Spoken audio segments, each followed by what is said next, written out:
Welcome to the Jamaican Diaspora live online with your host, Dervan Malcolm. Wherever you go, shine. In tribute to Jamaicans in the diaspora, wherever you go, you shine. You make us proud. Despite our challenges at home, you never give up on us. Our sincere thanks. Wherever you go, shine. It is Saturday, the 6th of March, 2021, and we greet you well wherever in the world you are listening to us right now, right here on the Jamaican Diaspora, live online. When we speak of the Jamaican Diaspora, we're talking about Jamaicans all over the globe. Wherever Jamaicans are, that is the diaspora. Jamaicans abroad who are working, studying, visiting, and indeed living elsewhere in the world. Wherever you are as a Jamaican, you are the diaspora. You are a key part of the development of this country. Here on this program, that's what we delight in. We delight in demonstrating what can happen when Jamaicans at home join hands with Jamaicans abroad. Hello to those of you listening to us on 106.1, 106.3, 106.5, 106.7, and 106.9. From Moran Point to Negril Point, from the Goat Islands to Galena Point, this is Power 106 FM, serving Jamaica and the diaspora. Hello to those tuned in via the Power 106 FM app, which you would have downloaded from the App Store or the Google Play Store, depending on the nature of your device. Downloading is free, listening is free, whenever, wherever. We acknowledge those who are logged on to the Gleaner's website, go-jamaica.com. Subscribers to onespotmedia.com also have access to the Jamaican Diaspora Live Online in particular and Power 106 FM in general. There are two designated numbers you can dial to listen to Power 106 FM from the USA and the UK. If you're in the United States and you wish to dial a number to listen to Power 106 FM, your number is 631-359-8281. 631-359-8281. And those in the United Kingdom who wish to dial a number to listen to Power 106 FM can call 0330-606-0953. 0330-606-0953. We welcome those who are watching us on Facebook Live on the Dervan Malcolm Facebook page and affiliated pages. If you're not there yet, log on to Facebook. In the search box atop the page, type DERVANMALCOLM, and you'll be able to not just hear, but see what's happening in the studios of Power 106 FM. If you do not have a Facebook account, or any other social media account for that matter, you can find us on YouTube. You don't need an account to be able to watch the Jamaican Diaspora Live Online on YouTube. Once you have internet service and a device, whether a smartphone or a not so smartphone, or a tablet computer, laptop, a desktop computer, whatever your device, as long as you have internet connection and browsing capability, and you should, that's automatic. You have a browser, whether it be Edge, Safari, Google Chrome, Bing, etc. Any one of those, you open the browser, one of those will pop up, and in the search box, close to the top of the page, type YouTube, and you will be directed to the YouTube website. When you go to the website, At this time, you should see this video trending. You should see this video on your page, on the website, on your device. If you don't see it, then in this YouTube search box, type DERVANMALCOLM and you will find us. So what's happening? Talk with us or talk to us, however you look at it. Tell us what's happening. What's happening where you are? How are things? How's your family? How are you coping? How are the bills?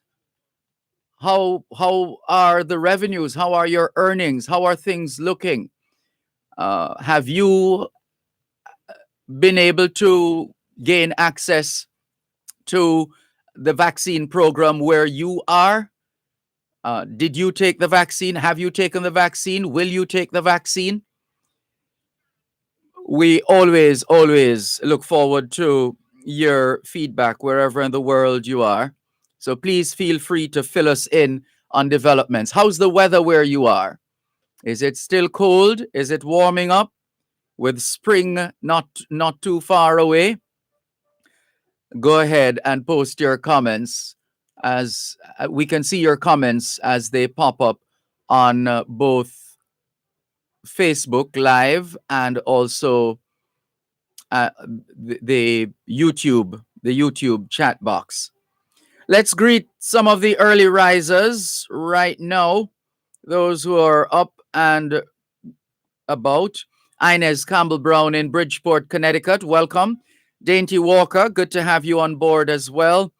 Fatia Rodriguez, good morning, says Fatia Rodriguez. Good morning to you too, Fatia Rodriguez.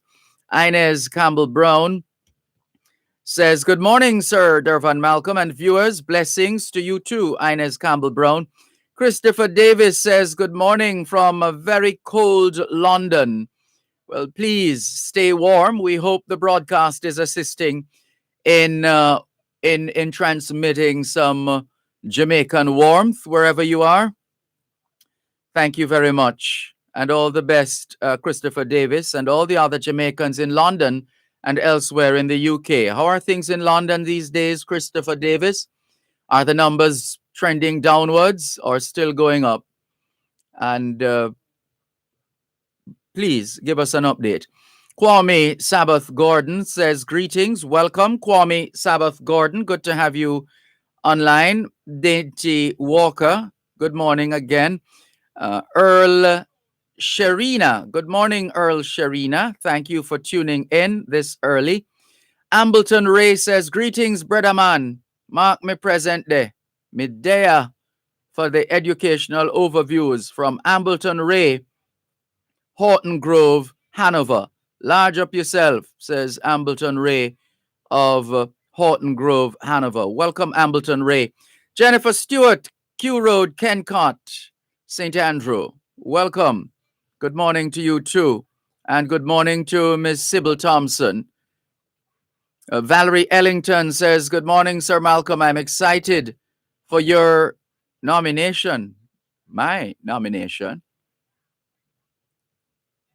Oh, that's a breaking story. Nomination. What we have done is to post the Jamaica Diaspora and Friends Champion Awards nominations flyer. So that is on our pages. But it seems you know more than I do. It hasn't been brought to my attention that this program or that I've been nominated.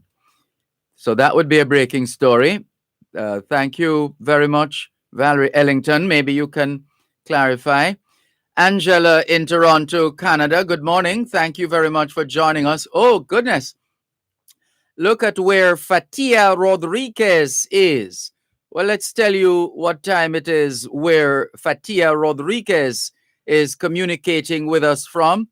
Fatia Rodriguez is in Alaska, where it's 9 minutes past 2 o'clock in the morning. 9 minutes past 2 o'clock in the morning in Alaska. That is where Fatia is. Let's read the rest of the message. She says, Anchorage, Alaska, 18 degrees here. Things are looking bright on this end. Still educating myself on the vaccine before making a decision whether or not I should take it. Thank you for sharing your experience with us, Fatia Rodriguez. Good to have you on board. Nataya Johnson, good morning to you as well. Thank you very much for making it the Jamaican Diaspora Live Online on Power 106 FM. Is that Beverline just joining us? Beverline in Toronto, Canada.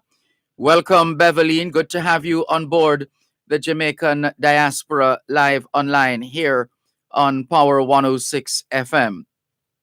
Looking forward to more of your messages. Kwame Gordon on YouTube says, greetings, Mandeville, Jamaica. Welcome. Let's see if, we've been having, let's see if the Gleaner has been updated. But we haven't been able to access the Saturday Gleaner, or we've been able to access the site, but whenever we go to the site on a Saturday morning, we're seeing the Friday. Here we go. The Saturday paper is ready this morning for us online. Thank you very much, Gleaner. So let's see now. Let's tell you what's in the Gleaner in just a moment. What's in the Gleaner is brought to you by the Gleaner Company, celebrating 180 years of serving Jamaica and reaching over 94% of all newspaper readers in Jamaica. Listeners in the diaspora are invited to subscribe to the Gleaner's e-paper and website to benefit from updated news and information about Jamaica. Please visit jamaica-gleaner.com/subscription. That's jamaica-gleaner.com/subscription to subscribe. Wherever you go, shine. In tribute to Jamaicans in the diaspora, wherever you go, you shine. You make us proud. Despite our challenges at home, you never give up on us. Our sincere thanks. Wherever you go. Thanks for staying with us here on the Jamaican Diaspora Live Online. Welcome, Minifa McLean. Good morning. Thanks for joining us. Fatia Rodriguez in Anchorage, Alaska says, thank you, sir. It's always a pleasure. Thank you for joining us this early, 2 o'clock in the morning in Anchorage, Alaska. Ouch. Angela in Toronto, Canada, as we said, still with us, and Inez Campbell-Brown. Here's what's in the Gleaner today. Mother witnesses son's killing in Brayton. A man is now in police custody and his cronies are being sought by the police after they carried out a brazen daylight shooting of a man about 2 p.m. yesterday in Brayton, Portmore, St. Catherine. If I could just step away from the story for a moment and pull out 2 p.m. It's something we have noticed. We've been watching it for years in this country. A lot of crimes are committed after 2 o'clock in the afternoon.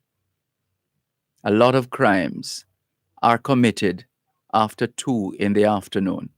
Now, we haven't been able to scientifically and meticulously and in a design-oriented way to properly analyze, and we're not experts in this field.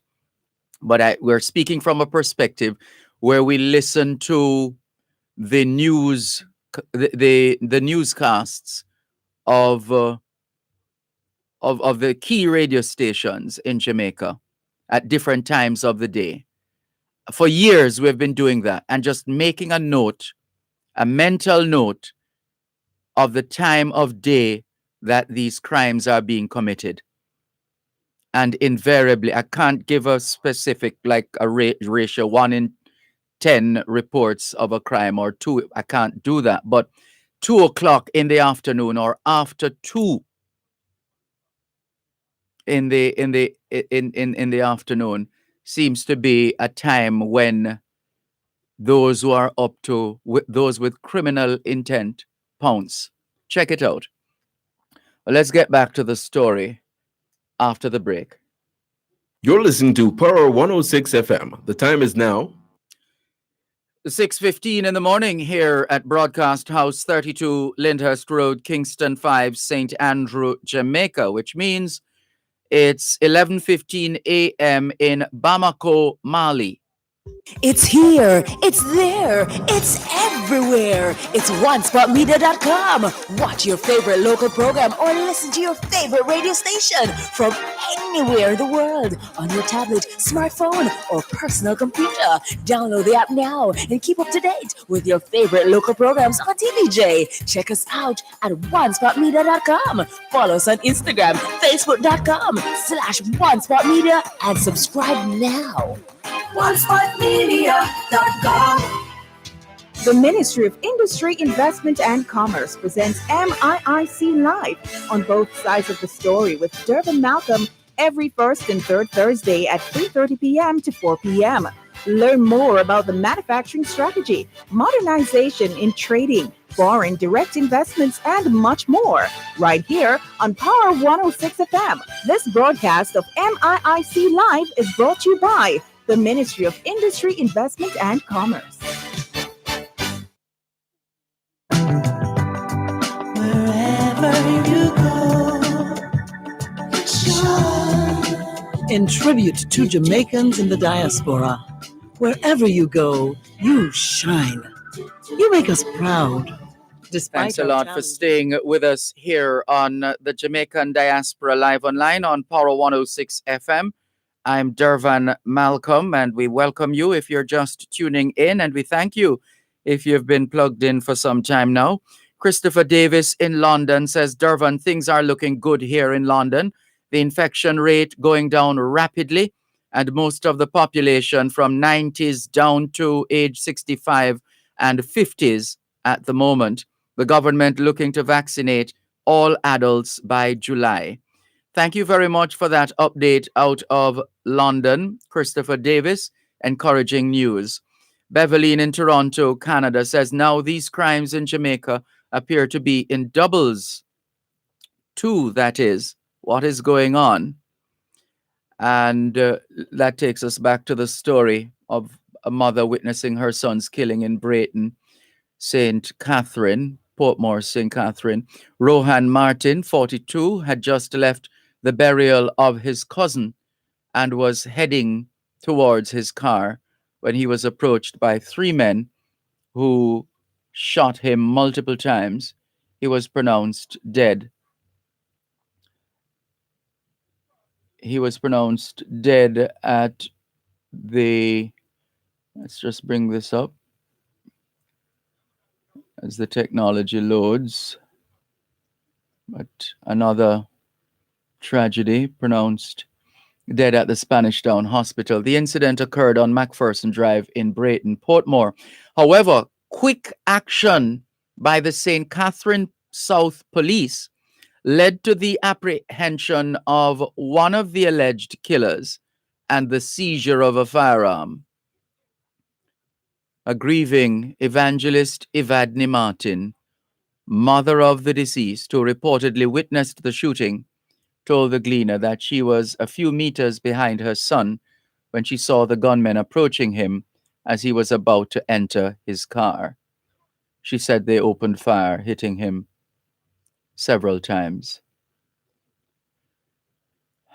Condolences to all those who continue to experience the ravages of some of the monsters we have created in this country, who are perpetuating crime and criminality. Last cry. Janet Riley, mother of Shanae Spencer, weeps at the death of her daughter during an interview in Marvelous St. Andrew. And the story is family devastated as help came late for COVID patient. That's another story on the front page. Well, that's the main story on the front page of the Gleaner. And since COVID-19 is referenced in this story. Let's just use the opportunity to update you, our faithful listeners at home and abroad, of the latest COVID-19 situation here in Jamaica, as provided by the Ministry of Health and Wellness, their COVID-19 clinical management summary for Thursday, the 4th of March. Yesterday's results will not be, or yesterday's report will not be ready until about 10 o'clock this morning. So what we have are the numbers. As at Thursday, there were 332 newly confirmed cases of COVID-19 in Jamaica on Thursday, the 4th of March, bringing the total number of confirmed cases in Jamaica to 24,776. Of that number, 13,810 are female, 10,963 male. The age range is from a day old to 104 years old. The areas with the highest number of confirmed cases of COVID-19, the corporate area, Kingston and St. Andrew, 7,177. Next in line, St. Catherine, 4,740. St. James follows with 2,772 confirmed cases of COVID-19. Then Manchester, 1,673. St. Anne, 1,633. Clarendon, 1,391. And Westmoreland, 1,005. Sadly, we have lost, on Thursday, we lost 7 more people to COVID-19. So as at Thursday, the 4th of March, 443 people have died from COVID-19 in Jamaica. 443 people have died from COVID-19 in Jamaica as at Thursday, the 4th of March. For what it's worth, 14,012 people have recovered from COVID-19 in Jamaica. 14,012 recoveries. 4 people are in facility quarantine. 19,538 people are in home quarantine. 270 people are in hospital on account of COVID-19. 27 of those patients are moderately ill and 23 critically ill. For more information, or if you want to go through and look at the numbers at your own pace, you can visit moh.gov.jm, moh.gov.jm. Let's continue with what's in the Gleaner today. Selfless centenarian, another Jamaican centenarian, is being celebrated. This is Muriel Duncan, who turned 100 on the 2nd of March, 2021. There is an old picture of her standing beside her bicycle. People, Jamaicans back in the day, were really conscious of how they put themselves together. When you look at some of these pictures, we really knew how to put ourselves together. Well, for the most part, hopefully most of us still do. But on the face of it, based on what we see pervading the society, we have to wonder. Afro-Jamaican storytelling lecture series gains greater traction online. Time-wasting nonsense. Panton criticizes Trafigura appeal going to Privy Council. Justice Seymour Panton, retired president of Jamaica's Court of Appeal, has labeled as time-wasting nonsense the ongoing Trafigura court case involving former Prime Minister Portia Simpson Miller and 4 other People's National Party PNP functionaries that is now before the London-based Judicial Committee of the Privy Council. Panton chided the country's lawmakers for continuing to rely on outside judges to determine the fate of Jamaicans, especially when there are competent and fair local judges to carry out such duties. CLA's former chairman castigates Shaw. Former chairman of the Cannabis Licensing Authority, CLA, Hyacinth Cindy Lightburn, has criticized Audley Shaw for making unfortunate and inaccurate statements about the agency. The Industry, Investment and Commerce Minister said the ganja train may leave Jamaica behind as the CLA was being held back by the absence of formally approved export regulations. And the story goes on. UWI to get triple UTEX funding. With the University of the West Indies, UWI, and other tertiary bodies faced with increased financial challenges because of COVID-19, the government says it will allocate $9.2 billion to help fund the University of the West Indies in the new fiscal year. At the same time, the University of Technology is to receive a $2.9 billion grant from the government. Alarm raised over outdated election fingerprint software is another story.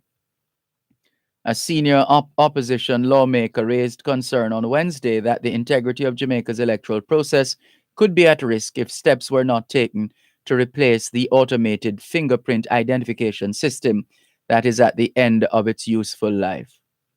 Well, there's always a budget for election-related matters. Let's do it. And there are other stories, other good news stories, children being assisted. And it was beyond my wildest dream. Another story here. Who's this? Former Metropolitan Police Superintendent Leroy Logan. Mr. Logan, is that you behind that gray beard? I didn't recognize you. Jamaica's Ambassador Lord's Caribbean contribution to U.S. development is another story. Aston Hall appointed Associate Chief Justice in Ontario, another Jamaican doing things, going places. Bonnie Whaler's passing marks the end of an era. That's the letter of the day in the Gleaner today. New paths to treat obesity, the subject of the Gleaner's editorial. Pollard etches name in history books, 6 6s. We could have done with those 6 6s last night, but so it is. Let's see what happens on Sunday. It's now a tie. Sri Lanka 1, West Indies 1 in the 3-match T20 series. The cartoon is one of those stock cartoons that the cartoonists go to from time to time. The image of somebody of death labeled, somebody labeled crime, and with and please, no more killings. Some lady public is supposedly crying, and the person labeled crime asks, why should I heed your cry? And the lady public says, because Andrew ban burials. Reconsider closure of JPS Portmore office. Tony Dial writes, Tony the man with a plan. Small states diplomacy pays dividends on de-risking, and view the American experience as a dream, not a nightmare, is another story.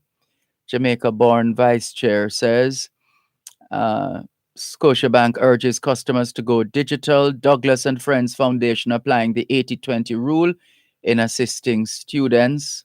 Lots of classifieds. The sports section, rivals clash at stadium after a return to competitive action. A week ago, high school athletes will today step up their preparation for this year's ISA Grace Kennedy Boys and Girls Athletics Championships, as the second in the series of the 3 Jamaica Athletics Administrative Association J3A's qualifying trial meets will be held across 4 venues. So far, so good. Let's, in terms of the meets that have been held within the last week or so, let's keep it going. That's essentially what's in the Gleaner today. You can get your physical copy of the Gleaner or subscribe to the Gleaner's e-paper or go to the Gleaner app, download the Gleaner app. What's in the Gleaner was brought to you by the Gleaner Company, celebrating 180 years of serving Jamaica and reaching over 94% of all newspaper readers in Jamaica. Listeners in the diaspora are invited to subscribe to the Gleaner's e-paper and website to benefit from updated news and information about Jamaica. Please visit jamaica-gleaner.com/subscription. That's jamaica-gleaner.com/subscription to subscribe. You're listening to Power 106 FM. The time is now 1:30 in the afternoon in Cape Town, South Africa, which means it's 6:30 a.m. here at Broadcast House, 32 Lyndhurst Road, Kingston 5, St. Andrew, Jamaica. Experience the convenience of the Smart 15. File and pay your final income tax return for 2020 and estimated return for 2021. All returns should be filed online and on time. There are so many ways to pay. JamaicaTax.gov.jm, direct funds transfer, or NCB online banking. Persons needing assistance can view the information hub available online at JamaicaTax.gov.jm or call our customer care center 888-TAX-HELP. That's 888-829-4357. Tax Administration Jamaica, changing the way we do business. The RJR Gleaner Communications Group Special Women's Day book celebrating 60 distinguished Jamaican women. Available now. Purchase your copy today at the Gleaner Library, 7 North Street in Kingston, the Gleaner Western Bureau, 23 Orange Street, Montego Bay, and the RJR Gleaner Gift Shop at 32 Lyndhurst Road. And with every purchase of 3 or more copies at the Gleaner Library, you have a chance to win 6-month subscription to the Gleaner Premium. Jamaican women of distinction, holding up more than half the sky. The Ministry of Industry, Investment and Commerce presents MIIC Live on both sides of the story with Dervan Malcolm every first and third Thursday at 3:30 p.m. to 4 p.m. Learn more about the manufacturing strategy, modernization in trading, foreign direct investments, and much more, right here on Power 106 FM. This broadcast of MIIC Live is brought to you by the Ministry of Industry, Investment and Commerce.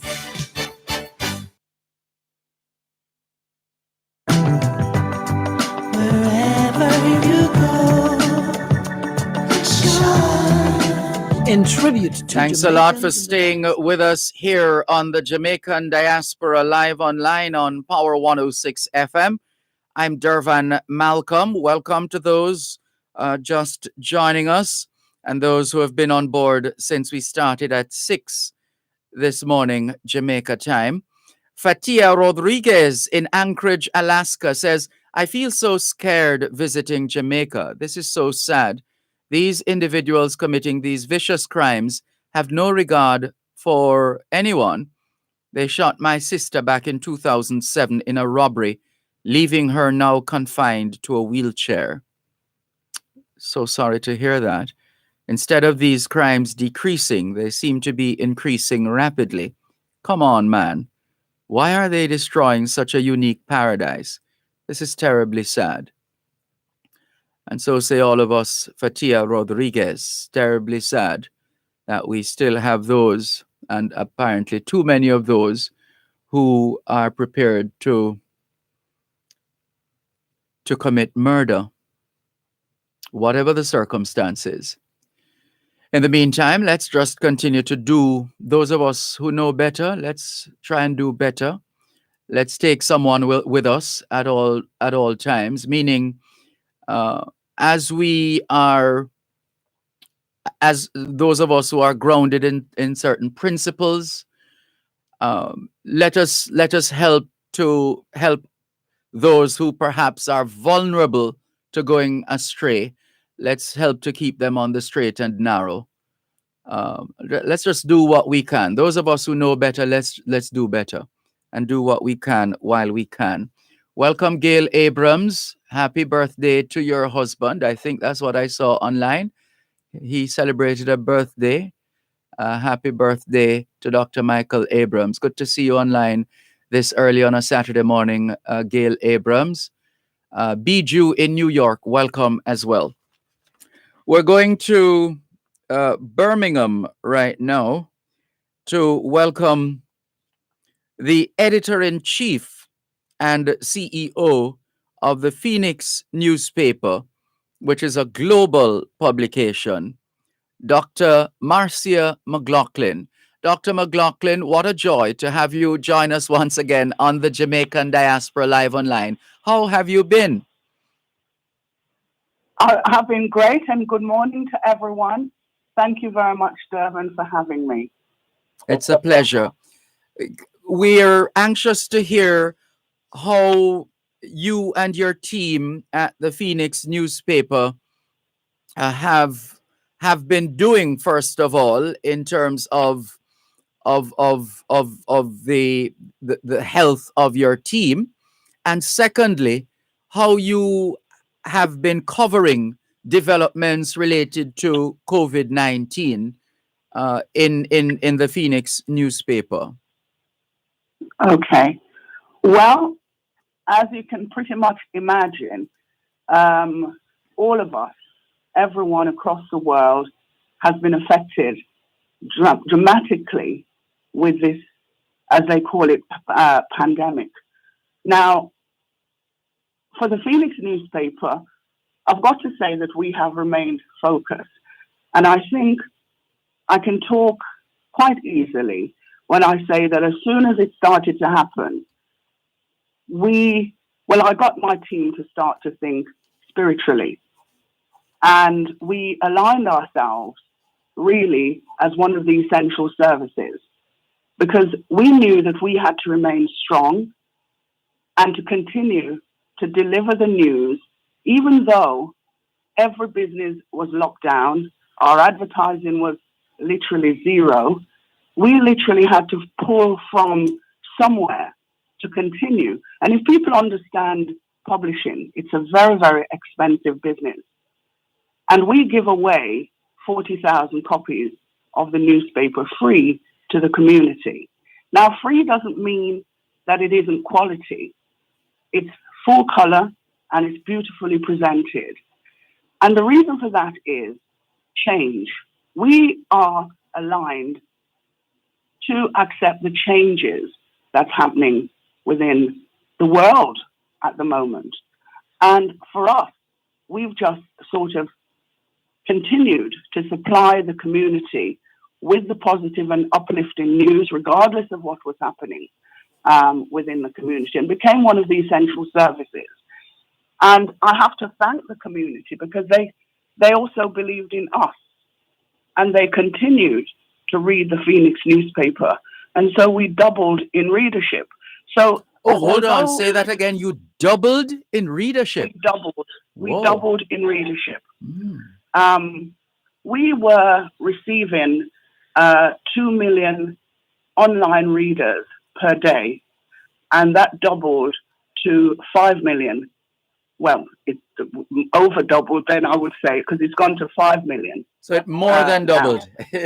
Yeah. Whoa. And we also made sure that we built a new website. So we were building while everybody was sort of, coming to terms with what was happening. We decided to build a new website, and we launched it in March, really to take on the work that we're doing, because, we're game changers.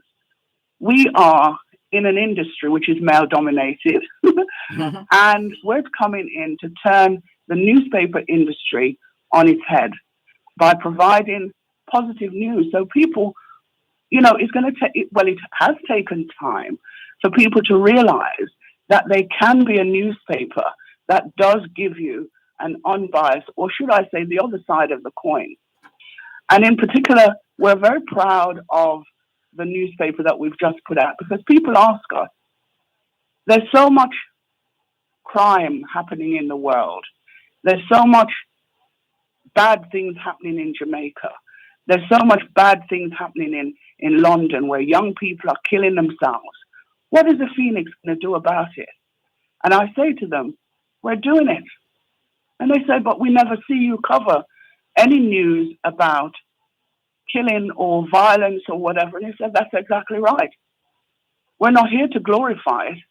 We're here to tell you that there's also young people who are doing great things.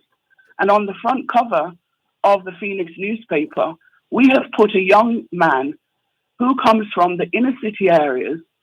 He's 24 years old. He doesn't carry a gun. He is a chef. He would never, ever get the front cover of any newspaper because they wouldn't probably think that that's a great thing. But for Phoenix, and how we get to the young people to say, look, it's not just all about picking up a gun, because that's what you see in the paper all the time. That is what you're told that you should be doing, because every time we cover the news, that's what we tell them about. So the young people are automatically going to arm themselves, but Phoenix doesn't do that. And we appreciate the fact that people are getting it now and reaching to the Phoenix, because we work very, very hard to make sure that the community understands that there's wonderful people across the world, regardless of the killing that's going. And it's not just in Jamaica. You know, people come to me and they say that, oh my God, Jamaica, and even myself, I get scared, you know, when you hear about the killing. But you have to park it and ask yourself, firstly, why is it happening? It's not just young people getting up all over the world and killing each other. Why is it happening? Now, I don't have the answers, but those are the questions that we should be asking, because you can't deal with it unless you know why it's happening. Yes. And that's the first thing. So we've just continued to do the Phoenix newspaper. No, it hasn't been easy, but I want to say this to the listeners. And this is not because I'm looking for, you know, glorification from a particular company that I'm about to mention. But during those difficult times, I want to mention a young man that works with Victoria Mutual, Leighton Smith. And I also want to plug Victoria Mutual, because they gave us the opportunity to continue to give away the newspaper to the community. Mm-hmm. It's heartfelt. Yeah. Because they didn't have to do that. They allowed us to continue, and I want to thank them. Well, we join you, and we understand the emotions, and we join you in saluting and celebrating Victoria Mutual Building Society, VMBS. We absolutely through they Leighton. are. Yes. You know, I want to say this, and the reason why I got emotional is because it was Victoria Mutual who gave me the opportunity to start this positive newspaper that I'm doing. I remember walking into Victoria Mutual's building and presented a drawing of my newspaper, some probably 30 years ago. And it was Victoria Mutual who started to advertise with me and gave me the opportunity to continue to do the newspaper and to give it away. So the reason why it was emotional for me is because I understand the way that God works, even though we don't necessarily see it ourselves. But the power of God is absolutely amazing, because sometimes we're not even realizing the same hand that helped me to start was the same hand that kept me going. And they didn't even know that. Mm-hmm. They didn't even know. But Leighton is someone that we should be celebrating within our community, because he works for the community and is an asset to Victoria Mutual. I work with a lot of businesses. I've been in the media for all of my life. As a Black woman within the UK, I've worked for Trinity Mirror, I've worked for Thomson's Directory, the Yellow Pages, Chamber of Commerce. There isn't any publication out there mainstream that I haven't touched. So to be able to create my own newspaper and to do it because I want to see change and to understand, for our young people to understand the importance of having their own media, having their own voice. And especially becoming game changers like Chef Kano. Tell us some more after the break. Please, listeners, we're speaking with Jamaica's own Dr. Marcia McLaughlin. She's editor-in-chief and the CEO of the Phoenix newspaper. She's the founder of the Phoenix newspaper, a publication with whose readership more than doubled during COVID-19. One moment, please. You're listening to Power 106 FM. The time is now 15 minutes to 7 o'clock in the morning here at Broadcast House 32 Lyndhurst Road, Kingston 5, St. Andrew, Jamaica, which means it's 8:45 p.m. in Tokyo, Japan.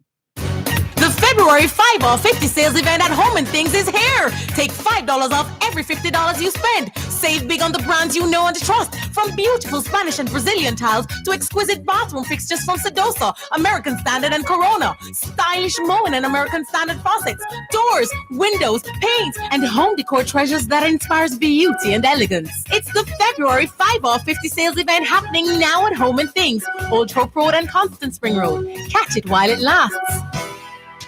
The Ministry of Industry, Investment and Commerce presents MIIC Live on both sides of the story with Dervan Malcolm every first and third Thursday at 3:30 p.m. to 4 p.m. Learn more about the manufacturing strategy, modernization in trading, foreign direct investments, and much more right here on Power 106 FM. This broadcast of MIIC Live is brought to you by the Ministry of Industry, Investment and Commerce. Dear Pastor, with Reverend Dr. Aaron Damas on Power 106 FM is now 1 hour, 10 p.m. to 11 p.m. Monday to Thursday. 1 hour of solid advice, great interaction, and a belly full of laughs. That's Dear Pastor, now 1 power-packed hour, 10 p.m. to 11 p.m. Monday to Thursday here on Power 106 FM. The Gleaner Premium will excite your digital media experience, satisfy your appetite for exclusive stories and special access to editors' fora, videos, podcasts, and much more. To subscribe, go to jamaica-gleaner.com/premium and select the e-Gleaner or website option. Welcome to your new digital experience, the Gleaner Premium. Free premium access to unlimited news and value-added offerings. Limited time offer ends soon. Wherever you go, shine. In tribute to Jamaica. Thanks a lot for staying with us here on the Jamaican Diaspora live online on Power 106 FM. I'm Dervan Malcolm. Hello to Ongang WhatsApp on YouTube saying, good morning, Mr. Malcolm. Good morning, Jamaica Diaspora. Watching today from the Bronx in New York. Thank you very much for joining us from the Bronx in New York. All the very best. Hello to Shane Burke. He's asking, what's up? We're up and you're up. Welcome. Kelvin Lee says, vision. Morning, Mr. Malcolm. Great to join you for extra lessons. Bless up your family and the staff of Power 106 FM. Raymond says, good morning, Sir D, to the Diaspora. Good morning to members of the Diaspora just joining us. Good to have you on board.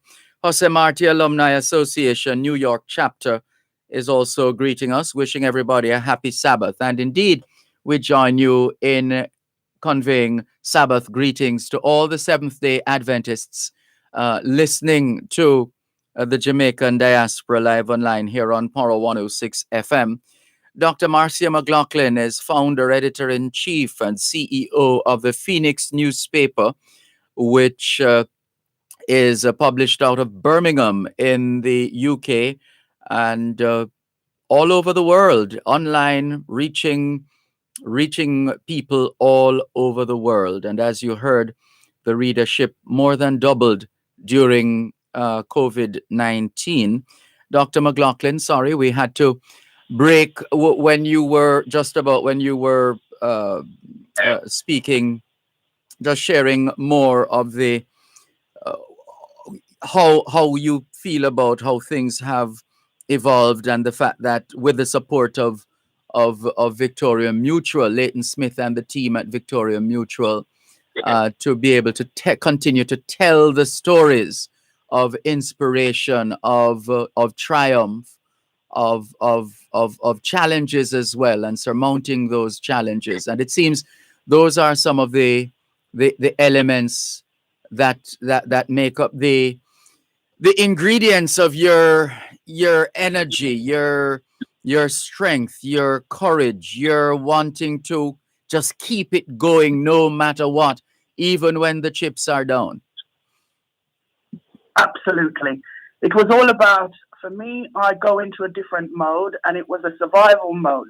Because when you're a Jamaican and you're born in the country, and you don't realize how much you learn. And so you kick into this survival mode. And so it was no longer about making money. It was about how are we going to sustain ourselves so that we can continue to serve the community. And that's the mode that we got into. And once we got into that mode, we structured ourselves because most of the country was in furlough. And so all of your staff, when you furlough them, you can't use them. So we thought, okay, we're going to, most of my staff decided to step down and became contractors to save the newspaper. So, you know, we did all that we could, and also gave us the opportunity to look at our business rather than when you're working in it. Because when you're working in it, you can't see everything that's happening. So I was able to compartmentalize the business and look at it in its entirety and look at what we can do to improve the service that we've been providing. And it just meant that we just had to keep delivering. And when the places that we delivered to were closed, we then went to the essential places. So the Phoenix newspaper is normally given out in libraries, reference centers, businesses, city councils, you know, places like that. But we then switched to newsagents because those areas or those convenience stores were still open. So the community did not, we continued to deliver them at all times. And coming into this year, we didn't realize that the pandemic would have continued to affect us in 2021. We were thinking that it was just something that was going to happen for a few months, but surprisingly, it has come over, and we still have to continue the momentum that we started at the very beginning. Lots of prayer, belief in ourselves, which is what the Phoenix is all about, the rising, getting up and be counted. We are actually demonstrating what it is that we're writing so that we keep the community inspired at all times, even when the chips are down. It's not about us taking money from them. It's us giving back continuously to the community. So we were able to build a number of websites. So we've built the Phoenix Africa. We've built the Street Cred magazine, again, for the young people. And we've also built the website for the Phoenix Gala in preparation, because we have to think optimistically. We have to believe that things are going to change. And well, so I've been leafing through, sorry to interrupt, but I've been leafing through the Phoenix newspaper, and I noticed there's an Elton John concert scheduled for November this year. Absolutely. Yeah. Absolutely. And this is also what happened. Mainstream started to recognize the Phoenix newspaper, and the mainstream advertisers that we have had throughout the pandemic, we never had them before. So it's almost like God just sent help to us, keep us going, you know. So yeah, but we still need the support of the community. And when we say we need the support, we want you to keep spreading that good news, because within all of the negative that's going on, there is a wealth of wonderful things that's happening. There's young people doing amazing things out there. And we must focus on that, because that is what's going to bring change. If we are continuously just telling them that there's guns and weapons and this, which there are, but we also have to tell them equally that they are brilliant, because they are. And that's what we focus on, because no other newspaper does it. And so why would we then come out and do the same as every other newspaper? There wouldn't be any reason for us to be there if we're singing, all singing from the same hymn sheet. Yes, you clearly have separated yourself from the pack, so to speak. Absolutely. How as we wrap, and if you could just, for the benefit of those who would have missed previous interviews we have done, if can you in summary give us the story of how the you came to believe that you, a woman, and this is we're having this conversation a couple days away from International Women's Day, and you're truly an international lady of excellence. They give us a sense of how you got to that point where you believed, first of all, and secondly, that you followed through to deliver to the world the Phoenix newspaper. We have just about 4 minutes to wrap. Okay. Well, you know that I can talk, and I've learned to talk. I'm just a layman. I haven't been to university or anything, and I'm proud to say that, because I want children to know that if you believe, and even when I was born in Jamaica, in Clarendon, up in the mountains, in a little place called Jericho, and I want to plug Jericho, big up Jericho. And from that place, here I am in the UK, being a game changer. The only woman, and I'm not going to say black, the only woman who owns her own publication that she created as a Jamaican and publishes it in the UK.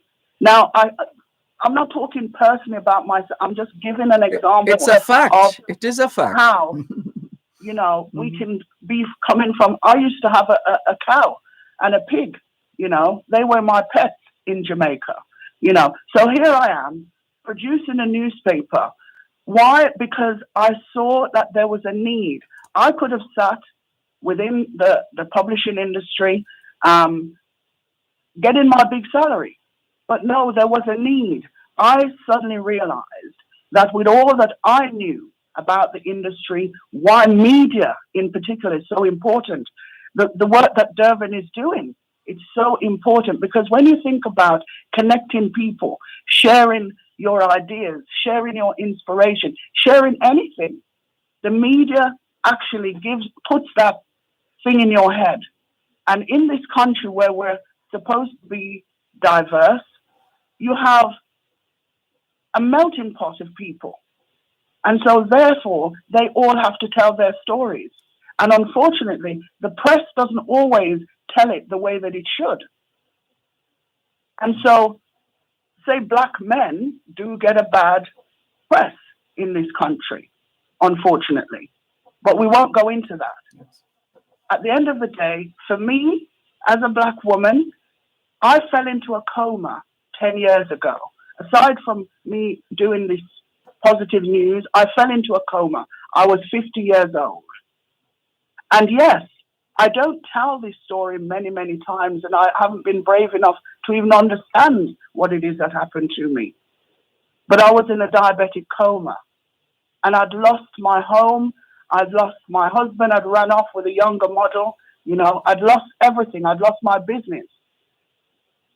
And here I am, hearing this voice inside telling me to wake up out of this coma and go and do the Phoenix newspaper. I had no idea what the Phoenix newspaper was, because my previous publication was called Enterprise, boldly going where no man has ever gone before. That was what I did.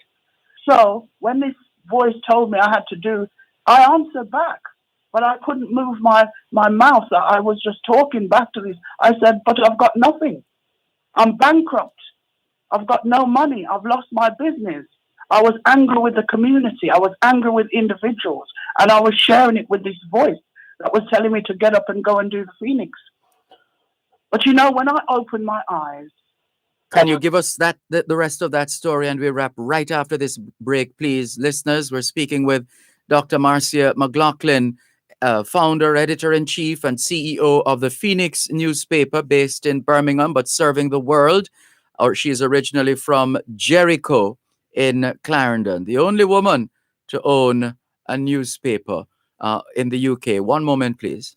You're listening to Power 106 FM. The time is now 7 o'clock in the morning here at Broadcast House, 32 Lyndhurst Road, Kingston 5, St. Andrew, Jamaica, which means it's midday in London.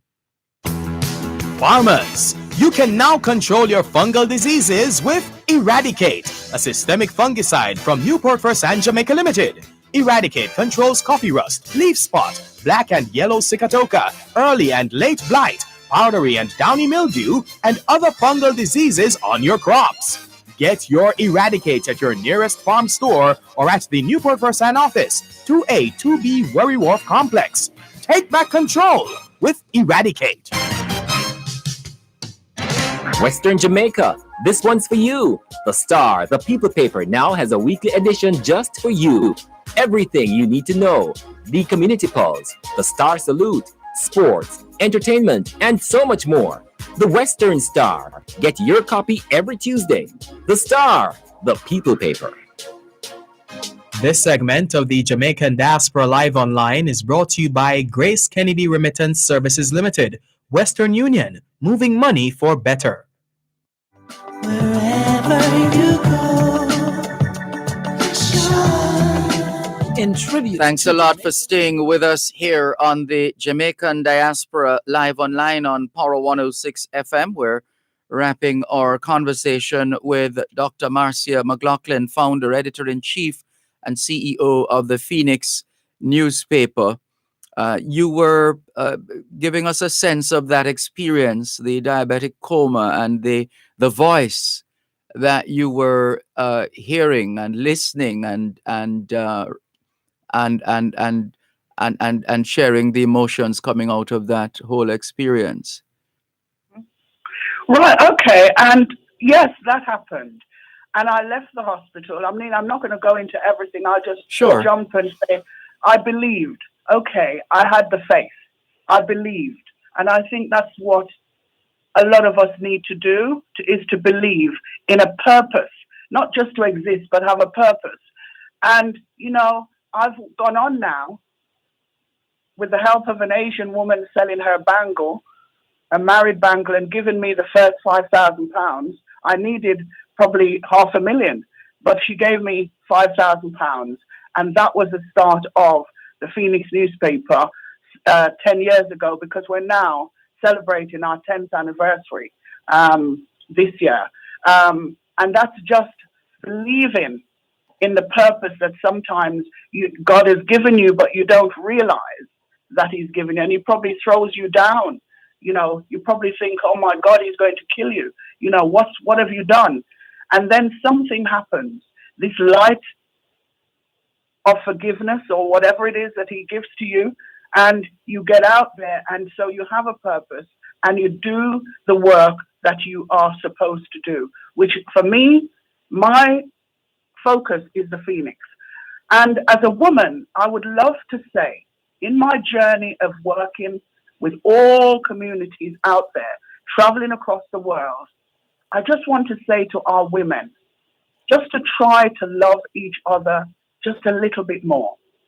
See whether you can forgive and move on. And just embrace each other a little bit more. Because truly, sisters, we need each other. It hasn't been easy for me. That's why I can say this. I have turned the other cheek because I've had to. Because if I didn't, I would not be here doing the Phoenix newspaper. We can be harsh to each other. And that's all that I would be saying to our sisters. Shape up and try to work together. Because unless we work together as women, what's going to happen to the world? We can't leave it in the hands of men. Come on. The men need us then. And for that, we have to love each other. And most importantly, to respect each other. And that's what the Phoenix is all about.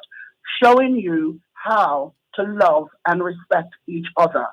And whatever it takes to keep it going is what we do. And once again, I want to thank, because they don't know that I'm saying this. They don't even know that I think of them in this way. And that is this young man from Ronald Graham days, because it was Ronald Graham of Victoria Mutual that was around then. They believed in me then. And Leighton, who is someone that I have the greatest of respect for now. Victoria Mutual, big them up all the time, because they definitely are a people's company. They've proved that to me. 30 years I've been working with them, They are a people's company, and they're always coming back with more and more and more. I don't have to say what it is. It's just more. Yes, because indeed. they're still here. Yeah. They're still here, and they're still giving and exciting me and giving me the opportunity. When you have vision, you see further than the ordinary eye. And that's how I see Victoria Mutual. Myself, that's just a personal plug for them, and it's real because of what they've done for me as an individual, and indeed for the community, because by supporting the Phoenix newspaper, they are also giving back to the community. Positive news. Yes. Well, it's we're getting positive responses naturally. Bijou in New York says, "What a miracle and inspiration! You woke up and made such a great change by creating Phoenix. Wow!" And Rose, yes, and there's Rose McIntosh in London saying, "Yes, I have real stories. Wickedness resulting in being pronounced dead. I gave God all the glory. I couldn't talk about the ordeal for 4 years. I cannot give any more info here." So such is the nature of your impact. Long may you and the Phoenix newspaper continue to rise.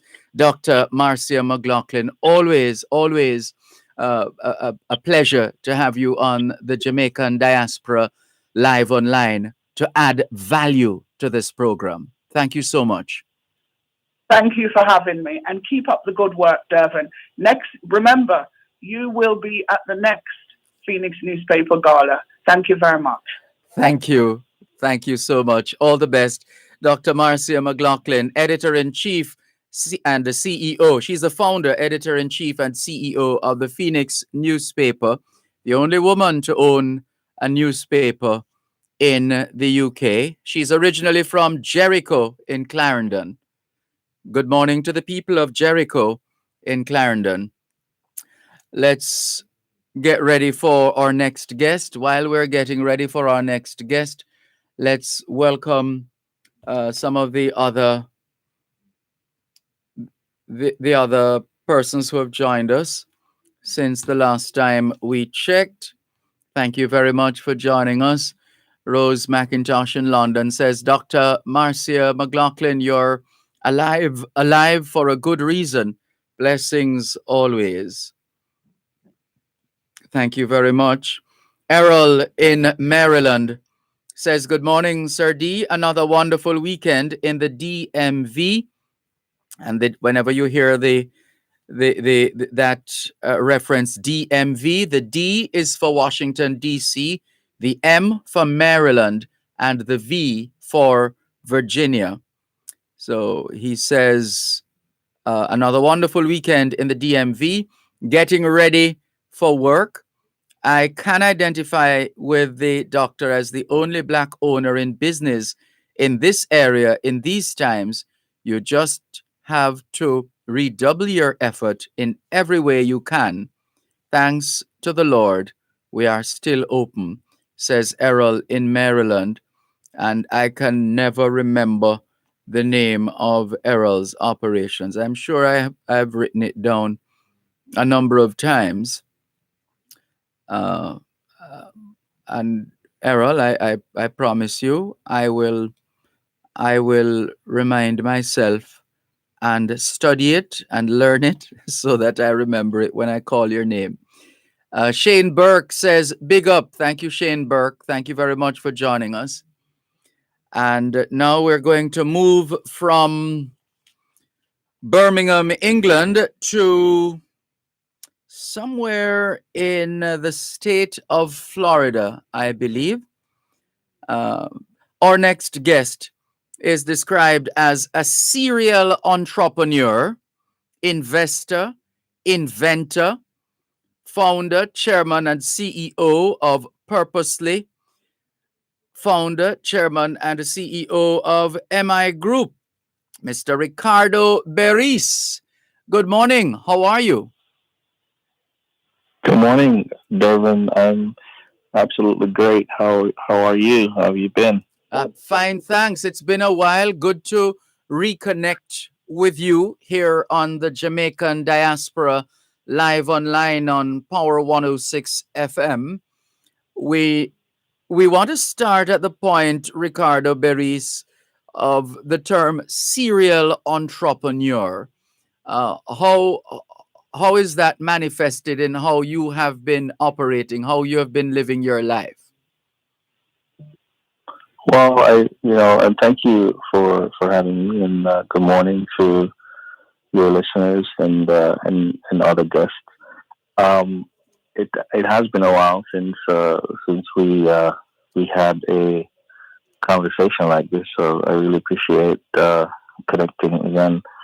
To your point, question around the manifestation of serial entrepreneur, I believe that a serial entrepreneur is one who engages in a series of entrepreneurial activities, if you may. And since I started my first business when I was 20 years old, so 20 years, almost 20 years after, I fit that definition perfectly, having been in and out of perhaps close to 7 or 8 businesses, 2 of which I manage now. There is actually a third one, but that's another story. But, I do believe that I have, in my own right, manifested the serial entrepreneurship definition or view, if you may. What was it in your upbringing that would give you the confidence at age 20 to start a business? Yeah, that's a great question. Like many of your listeners, I was born on the island, and I grew up just like everyone else, and the motivation never particularly came from my family. Nobody in my family that I am consciously aware of has ever started a business, and I suppose that might be one of the motivation as to why, and the exploration of my curiousness, and trying to figure out why not, and why couldn't this be done as well. But I think just that urge to wanting to make a difference, wanting to be different. I remember my brother. We grew up in the same household, and he has struggled with his own career, and I was dubbed a quote unquote math god while he struggled with the subject, and I realized that there was an opportunity there to make a difference in his life and allow him to gain access to his dream. But it was not just a problem for him; it was a problem for many other individuals who I met at that time, and that was a big part of the urge, because I didn't want to be just another person sitting in what we call cube aisle. I wanted to be different. I wanted to be a guy to help, a transformer. And this is all me at 16, maybe 15, thinking about life like that. And my grandmother, who has passed away, I remember her telling me that anything that you want to do, you can do it. And I think that that stuck with me until today. Let's talk some more after the break. Serial entrepreneur, investor, inventor, founder, chairman, CEO of Purposely and MI Group, Ricardo Beris, is our guest at this time on the Jamaican Diaspora Live Online. You're listening to Power 106 FM. The time is now 7:15 in the morning here at Broadcast House 32 Lyndhurst Road, Kingston 5, St. Andrew, Jamaica, which means it's 3:15 p.m. in Mogadishu, Somalia. The RJR Gleaner Communications Group Special Women's Day book celebrating 60 distinguished Jamaican women. Available now. Purchase your copy today at the Gleaner Library, 7 North Street in Kingston, the Gleaner Western Bureau, 23 Orange Street, Montego Bay, and the RJR Gleaner Gift Shop at 32 Lyndhurst Road. And with every purchase of 3 or more copies at the Gleaner Library, you have a chance to win 6-month subscription to the Gleaner Premium. Jamaican women of distinction, holding up more than half the sky. Wherever you go, shine. In tribute to Jamaicans in the diaspora, wherever you go, you shine. You make us proud. Despite our challenges at home, you never give up on us. Our sincere thanks. Wherever you go, shine.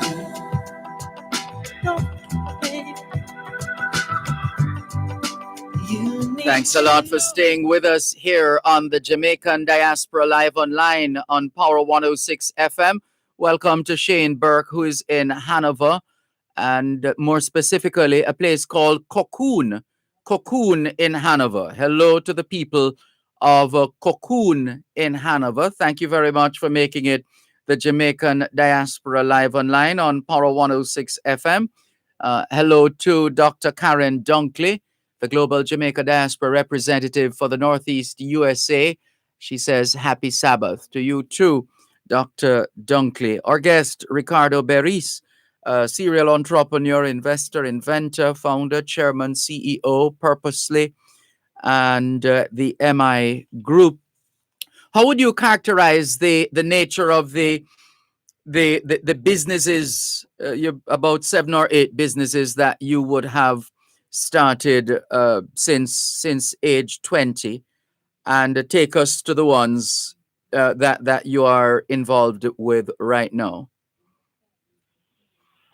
Well, yes, I think if I look at all the ones that I've been involved in, I see a pattern, and it really embodies my own passion, and in some cases my hobby, the things that I particularly like. And so, but the underlining, I think the underlining thing about all of them, it's really an act of transformation, of helping others to become a better versions of themselves. And so, whether it was through education, or whether it was through music, I did own a music franchise in the past.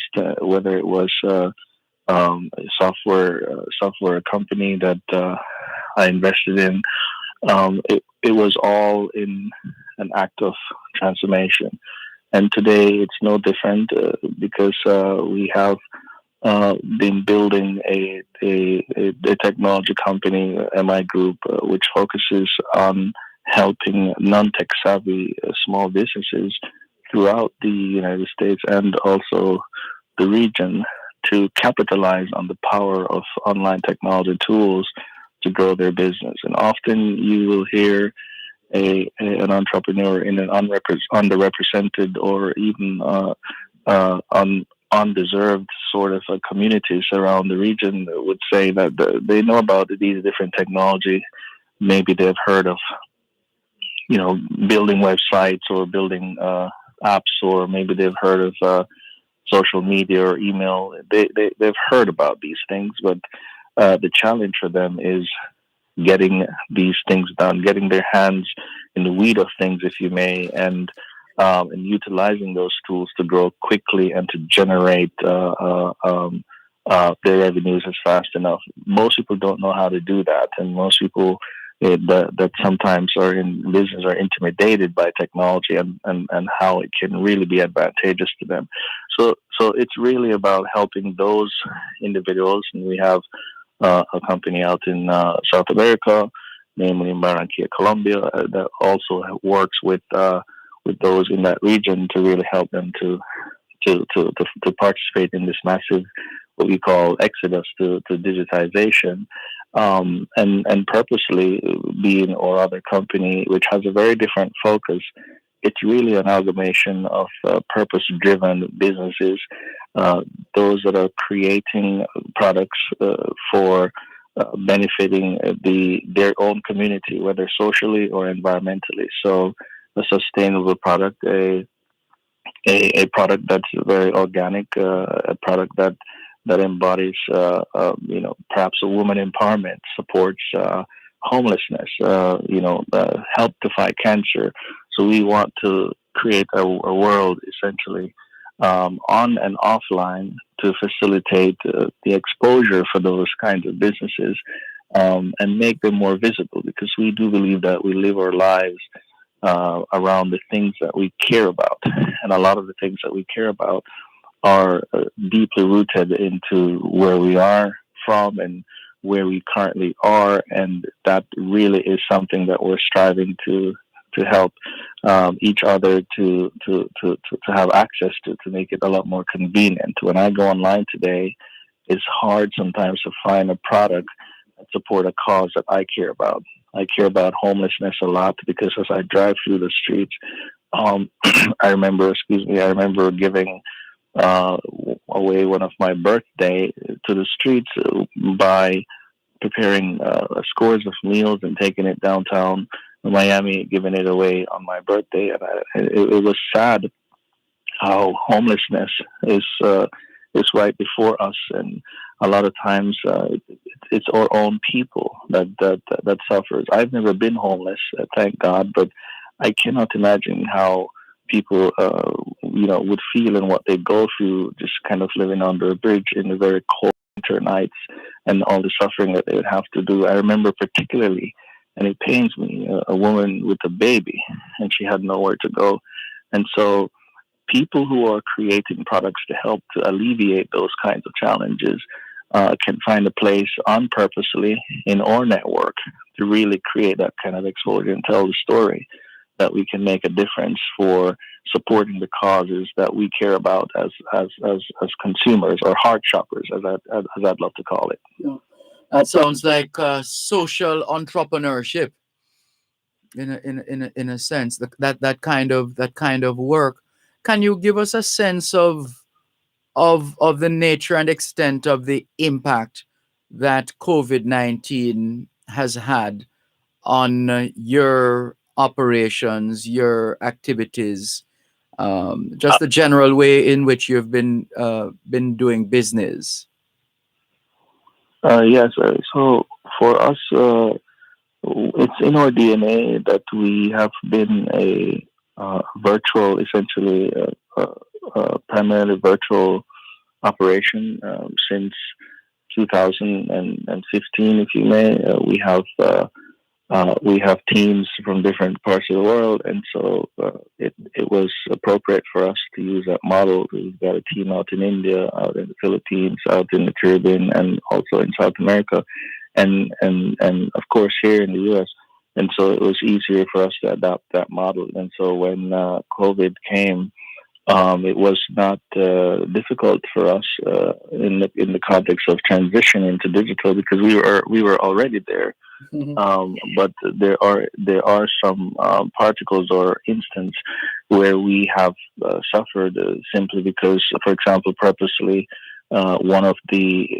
is a multi-channel platform for supporting purpose-driven companies, and one of those channels are we have a pop-up shop network that physically engages with communities, and we started that out in South Florida pre-COVID, and when COVID hit, that we couldn't do that anymore because of the restrictions and so forth and so on. We still have a relationship with some of the biggest malls in Miami and in Palm Beach, etc. But those restrictions have led us to pull back, and so we were affected in that light. But in the context of MI Group, for example, what was surprising, it was not surprising, but because we're already on the digital side of things, we lost some businesses because our hotel clients and restaurant clients who, by no fault of theirs, had to, also kind of shut down, if you may, and or pause their activities. But we also gained businesses, and surprisingly enough, 2020 was one of the best years that we actually had, simply because of the exodus to digitization. Everybody wanted to then figure out, how do I get online now? How do I adapt to the digital space, if you may, because of they've been forced to do that, and so that has caused a great deal of increase on our end in terms of business and be able to fit some of these small businesses into our model as well. Well, let's talk about lessons learned, because there's a sense that for the most part we were caught flat-footed with respect to the impact of COVID-19 as far as logistics, supply chain, etc., because of the far-reaching impact of COVID-19. Is there a way to fortify our systems, to enhance our processes and operations that would minimize that fallout, such a fallout in time to come? Well, I think we will be able to minimize it in time to come. And no one knew that we would have encountered such a situation. Everyone from the smartest minds in all worlds, and I listen to people like Bill Gates and Warren Buffett and all these other top leaders. Nobody knew, and so that in and of itself tells you essentially, how we could. How we could essentially then have this kind of experience in the future, which is also surprising. But a similar kind of situation perhaps could then be curtailed in the future, because we're now a lot smarter and wiser in regards to how do we treat with pandemic and what we may have to do for the next one. The next one may not be a virus; it could be something totally different, but I think this has taught us a lot in terms of what we need to be looking out for, what we need to be planning for, some of these eventualities that are not necessarily on our side, and having a plan B, having a backup plan, knowing how to be flexible and agile, knowing how to adapt accordingly. These are practices that shapes our lives on a daily basis, but sometimes, often, they're ignored because it's just one of the other things. Most people would put it, but the simple skills like these for smaller businesses are very good. Just staying on top of your game with respect to the business that you're in, and around. I usually call it around the curb conversation that you should be having with. Not just yourself, but with other folks who are in your space, and keeping tabs on what's going on, because that would really give you some indication as to how you should brace yourself. But at the end of the day, it was very difficult for all of us because nobody knew, and I think what has happened since then has given us a better sense of how we should approach the future should something like this happen again. I don't think a pandemic is going to catch us by surprise. I think it may be something totally different that we're just probably not even thinking about, and probably of a digital nature too. In cyber, who knows, some kind of cyber attack of of monumental proportions. We hope not. And let's Yes, yeah absolutely. yeah, Or but not. hold it there. Don't move, please. We're going to wrap when we come back from this break. Listeners, our guest is Mr. Ricardo Beris, serial entrepreneur, investor, inventor, founder, chairman, CEO of Purposely and the MI Group. And when we come back, he's going to give us just a bit more on the mechanics. So you can, those listening to us at home and abroad and watching us on Facebook Live, can get a sense of how these organizations, how they can benefit from these organizations or doing business with these organizations. One moment, please. You're listening to Power 106 FM. The time is now 7:30. Your taxes. Experience the convenience of this tax season. File and pay your final income tax return for 2020 and estimated return for 2021 due on March 15 with tax support in so many ways using our web services, Customer Service Center 888 Tax Help, or Special Taxpayer Assistance Program. Tutorials available online at jamaicatax.gov.jm. All income tax returns, including individual, must be filed online with more options to pay. Tax Administration Jamaica, changing the way we do business. The Ministry of Industry, Investment and Commerce presents MIIC Live on both sides of the story with Dervan Malcolm every first and third Thursday at 3:30 p.m. to 4 p.m. Learn more about the manufacturing strategy, modernization in trading, foreign direct investments, and much more, right here on Power 106 FM. This broadcast of MIIC Live is brought to you by the Ministry of Industry, Investment and Commerce. Wherever you go, shine. In tribute to Jamaicans in the diaspora. Thanks a lot for staying with us here on the Jamaican Diaspora live online on Power 106 FM. Still streaming live on the Gleaner's website, go-jamaica.com, live on your smart devices all over the world. Online is Ricardo Beris, serial entrepreneur, investor, inventor, founder, chairman, CEO of Purposely and the MI Group. The MI Group is involved. Well, I'm going to allow Ricardo Beris to just break it down. So for those listening to us, first of all, you have operations across North America. You mentioned Colombia and also Jamaica. How did you go about? What informed your decision to choose these markets?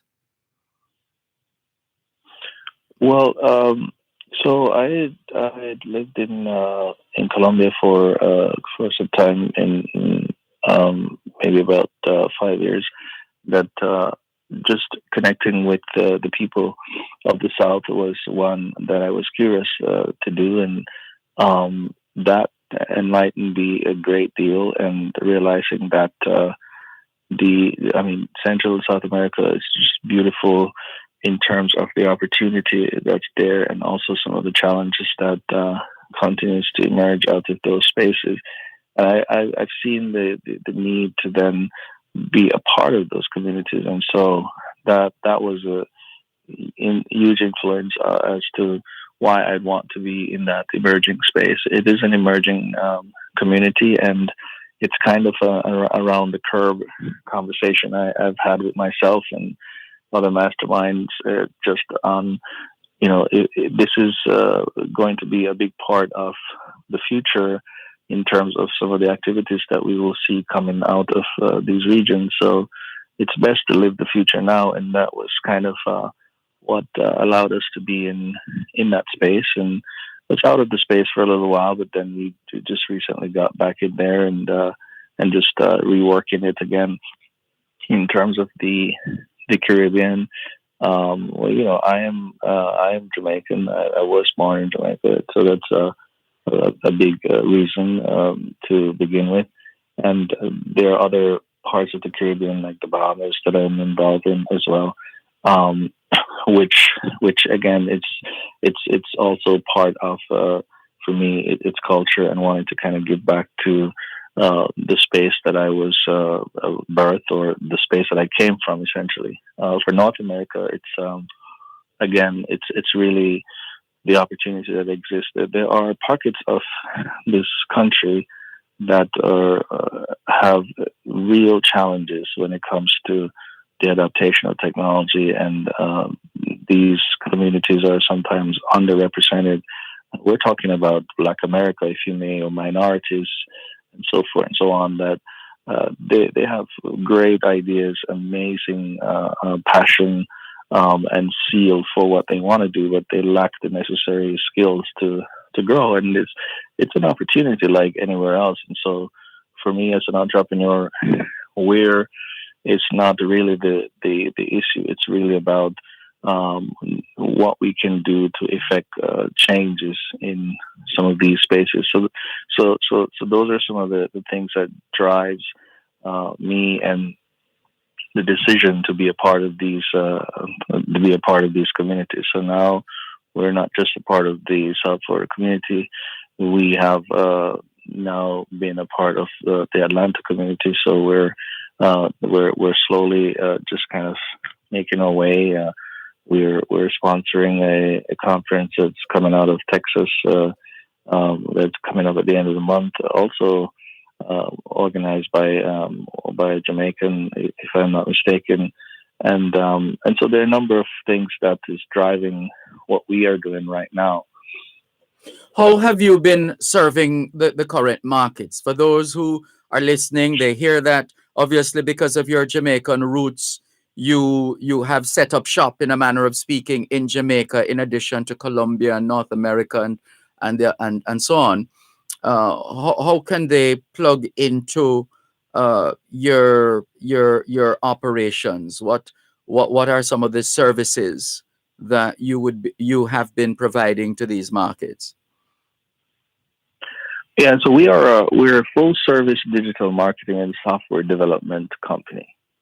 And so what that means in simple terms is that we will help you with understanding your overall digital marketing strategy to connect with more people in more places. And so if that means building out a website that actually works, because there's a lot of websites out there that it just doesn't make any sense to consumers today. Helping you to understand your customer persona, and also helping you to build out your customer journey, even before you begin to invest in things like online advertisement and marketing and so forth. A lot of money is wasted online because people don't really understand who their customers are and the journey that customer usually takes to them to get to conversion. So we help you to kind of figure those things out and get it right. And so it's really about the overall digital strategy. So we take that assessment. We do an assessment with you. We understand where you are, where you'd like to go, what are some of the goals you have. And so we look at everything at a 360 degrees. So everything from your email, what's happening there, what's happening with email marketing, what's happening with social media, what's happening with your online marketing activities.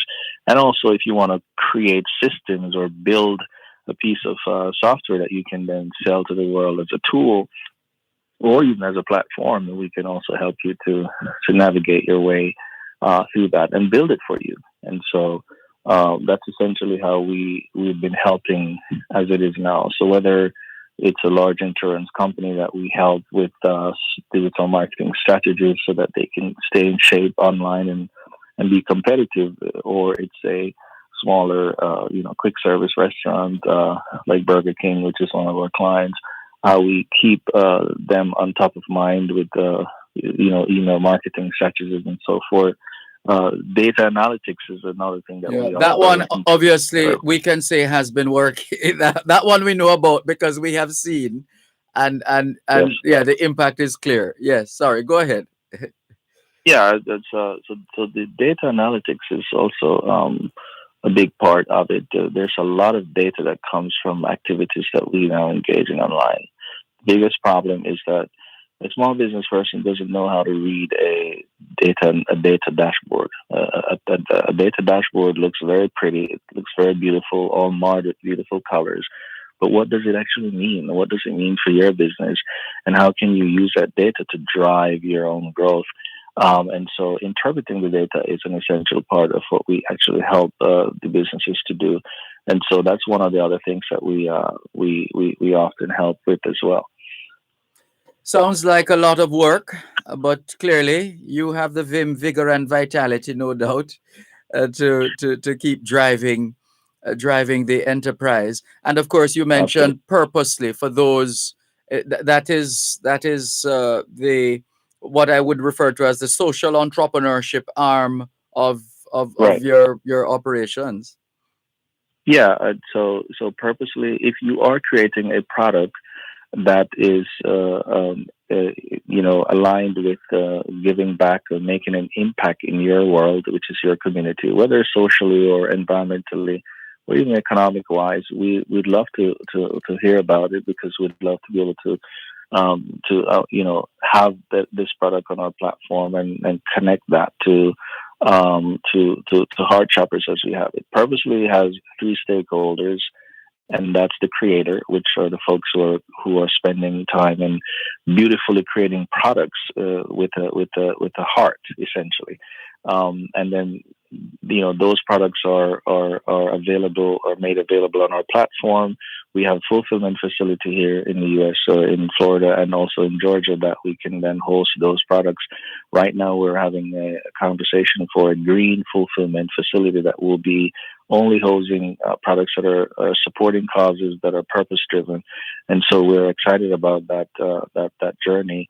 But the other stakeholder that's important to us are the nonprofits. The nonprofits are oftentimes the champions to alleviate some of the causes and some of the changes that we want to see in the world. And so we have a space on our platform for them at no cost at all, because that's also one way that we give back.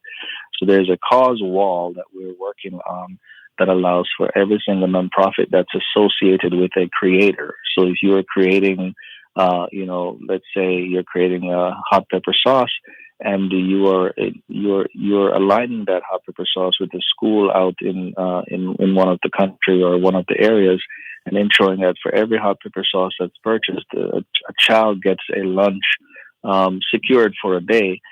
Then an organization that might be involved in making that possible, we'd love to also echo that sentiment in our platform as well.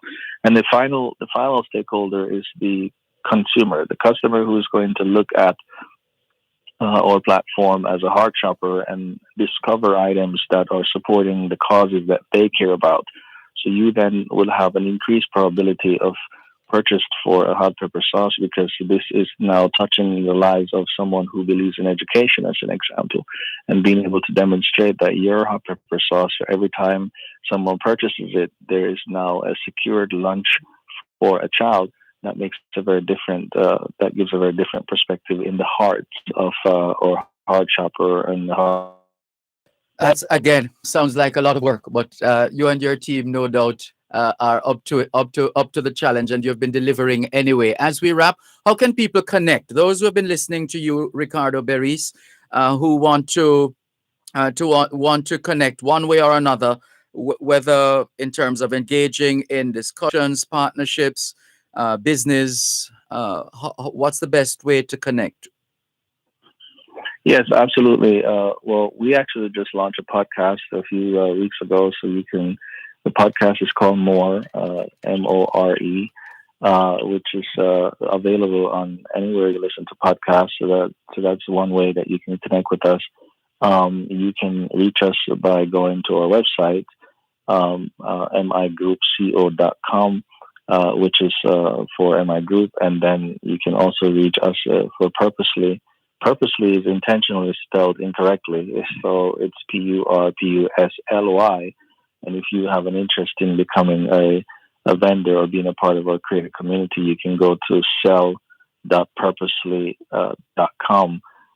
If you'd like to reach me personally, I have no problem. I'm on LinkedIn. You can search for me there.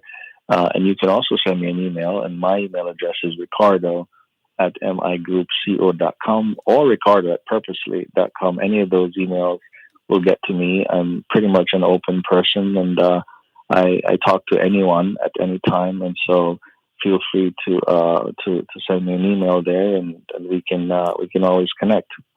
Well, it's been quite a delight to reconnect with you on the Jamaican Diaspora Live Online, Ricardo Berries.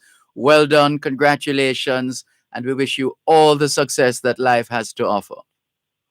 Thank you so much for having me, Dervan, and for your listeners for putting up with me for 35 minutes. I appreciate that, and thank you.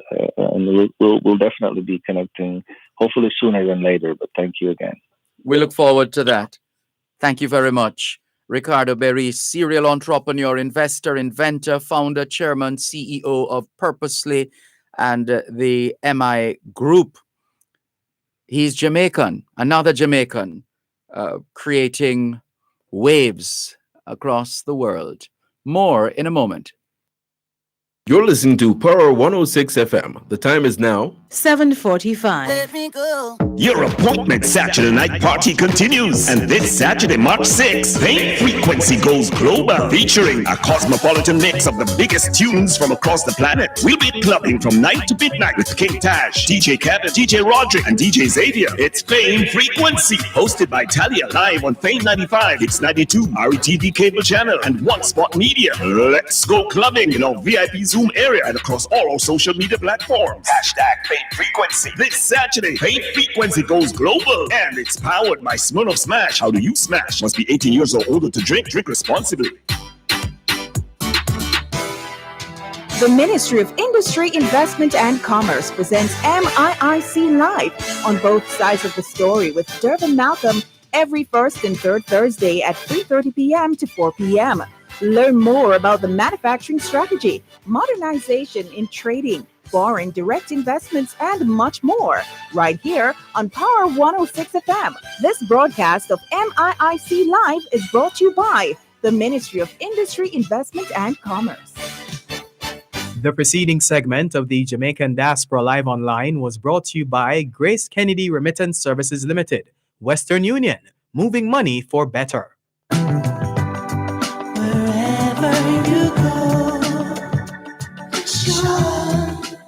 Thanks a lot for staying with us here on the Jamaican Diaspora Live Online on Power 106 FM. I'm Dervan Malcolm. Hello to Ras Ayuda in London. He says, blessed Sabbath up. Shane Burke says, my mother Norma Burke says hi. That's hi to Norma Burke and her son Shane. They're in Cocoon in Hanover. Rose McIntosh says, I became self-employed age 21. I had 8 business operations before I was 37, the only black in a racist society. I walked away from fulfilling my nursing dream. I am very grateful. Thanks for sharing, Rose in London. Let's go now to, where are we going? Let's go to New York, I believe. Yes, let's go to New York and say hello and welcome to the president of Jam-Packed, Ms. Tassie A. Scarlett. How are you? Good morning, Mr. Malcolm. How are you today? Good morning. I'm fine, thanks. And we won't tell our listeners what was. Let's just say what your getup was like the last time we did an interview.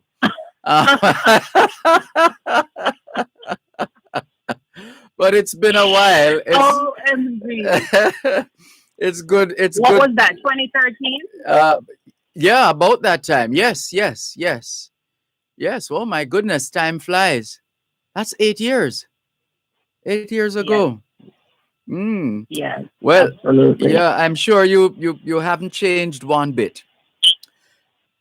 Not one bit. And you know, if I continue to count my blessings, I should be back on my wonderful island very soon and in the same getup. Let's put it that way. We look forward to that. Thank you so much. Let's remind our listeners who are familiar with Jam-Packed and enlighten those who aren't as to the essence of this organization, Jam-packed? Absolutely. First and foremost, thank you for the time this morning. I'd like to just start off by saying Jam-packed is short for Jamaica Impact Inc. We are a certified, I always like to point that out, a certified 501c3 nonprofit organization here in New York. That means we're registered with the IRS, and donations made by donors are tax deductible. We will provide a thank you letter with our EIN number that they can use for their tax purposes. Anyway, Jam-packed is made up of a group of Jamaican professionals as well as Friends of Jamaica. And we have a common mission or a common belief that we want to not just give back to our network here in New York, help our network out there in Jamaica, but mainly focus on early childhood education on the island. We are engaged in other initiatives such as engaging in debates that are more geared towards socioeconomic improvement on the island, but primarily we remain focused on early childhood education. The organization was formed in September 1998, so 23 years long and strong, 23 years of service to the kids on our island.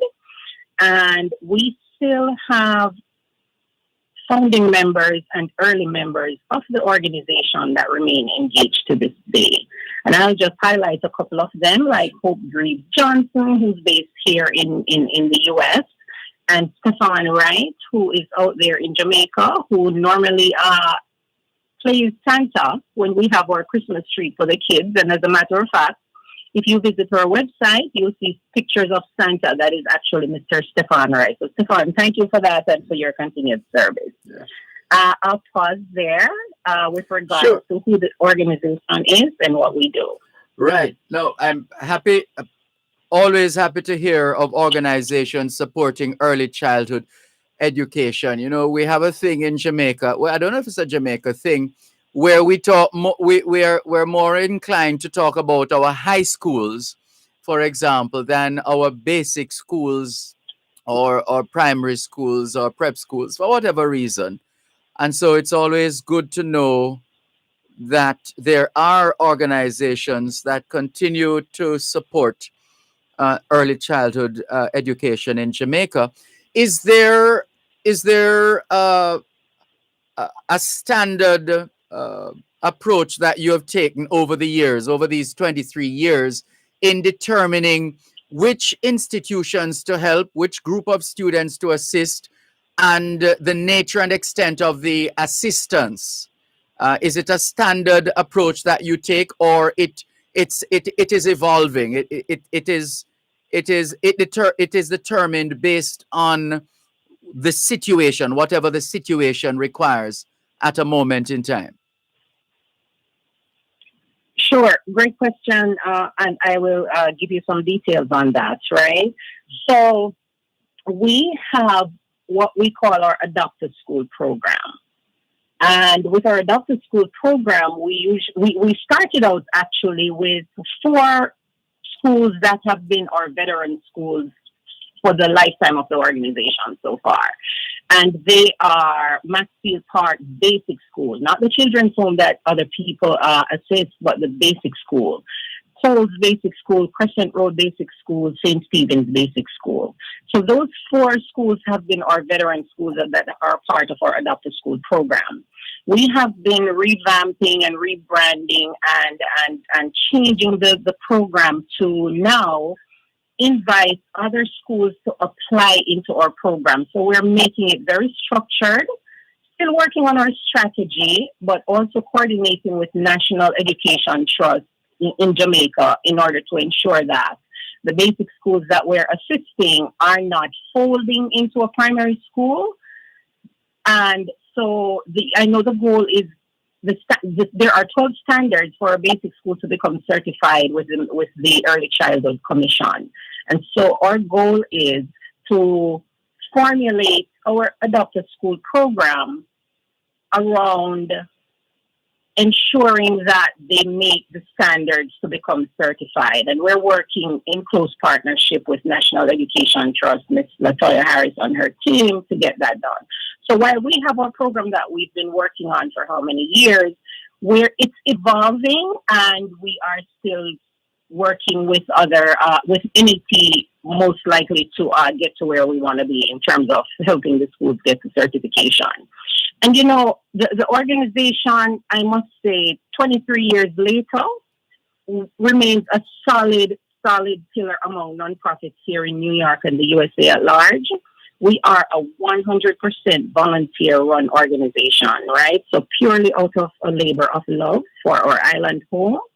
I have a solid group of board members here that serve with me, and please allow me to shout them out.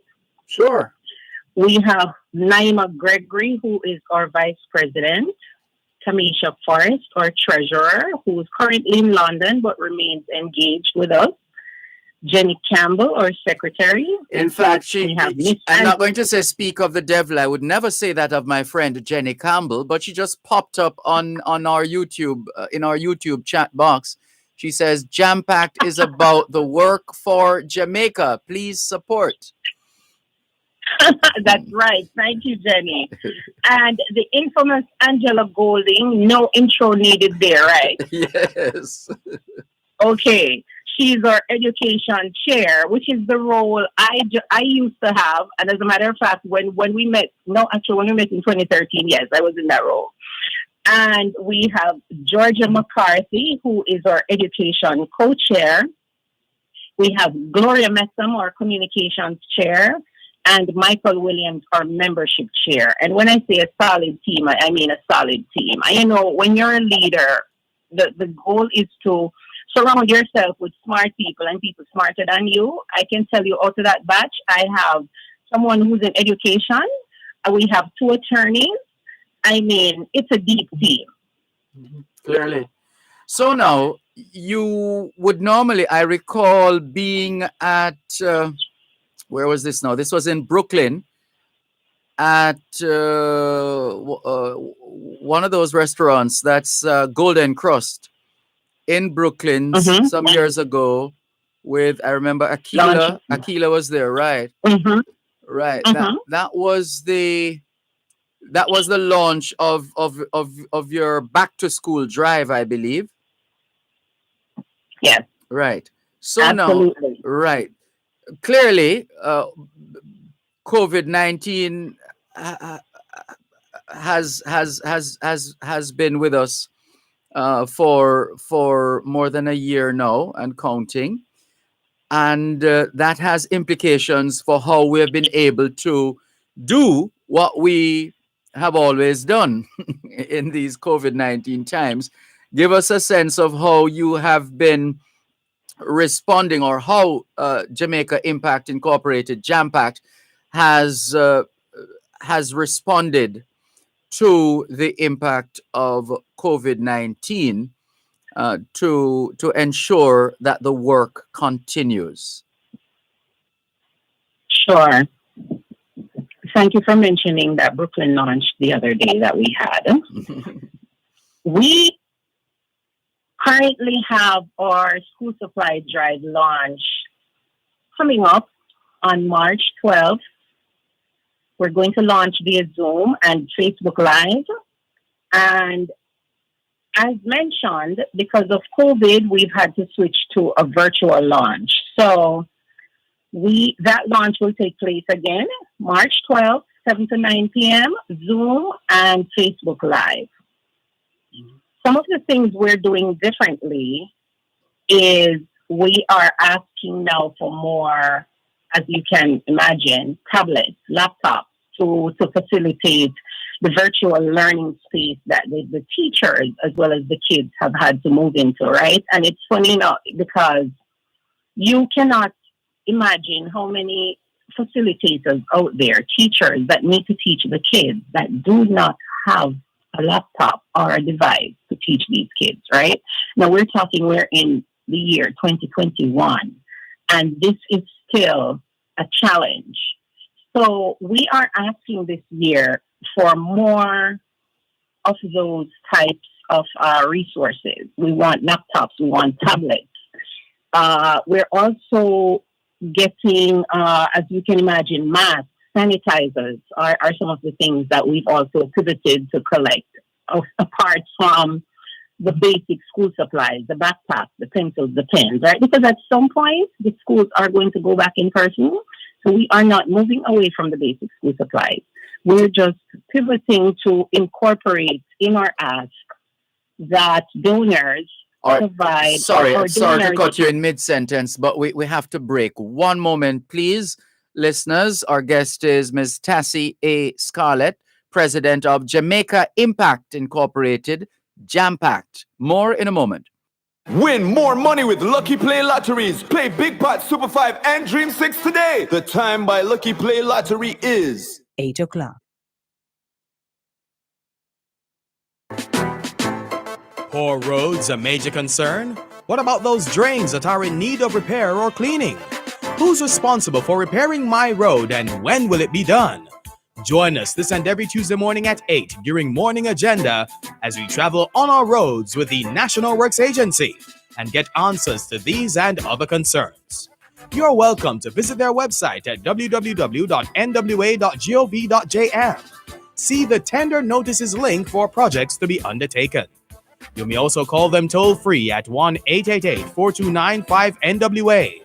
That's 1-888-429-5692, or follow them on Twitter at NWA_JA and Facebook at www.facebook.com/NWA Jamaica.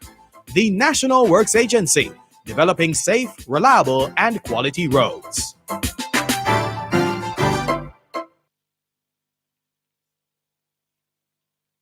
Both sides of the story. Tune in this and every Tuesday at 3:30 p.m. for Kids Connect during Both Sides of the Story with host Dervan Malcolm to join in a series of discussions on building a strong relationship with your child. We invite children to call in and voice their concerns. This broadcast is brought to you by the Child Protection and Family Services Agency, CPFSA. Every child deserves protection. Margins Pharmacy and Community Meds Pharmacy. That's a live broadcast of Kids Connect during Both Sides of the Story with host Dervan Malcolm at 3:30 p.m. this and every Tuesday, right here on Power 106 FM.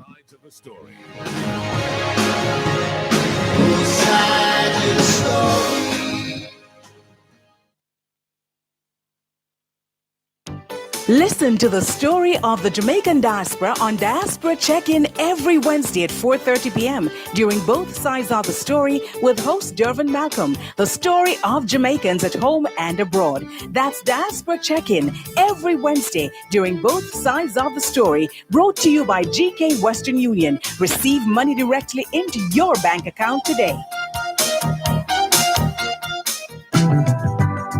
Wherever you go. In tribute to Jamaicans in the diaspora. Thanks a lot for staying with us here on the Jamaican Diaspora live online on Power 106 FM, still streaming live on the Gleaners website, go-jamaica.com. We see Jenny Campbell on YouTube. That looks like a fist. And she says, solid with a phenomenal leader. In reference to our guest, no doubt. Angela Golding has joined in. Golden Crust, she reminds us. And Jenny Campbell says Jampact will pivot to a virtual launch for our annual school supplies drive Friday, March 12, 2021, 6 p.m. to 9 p.m.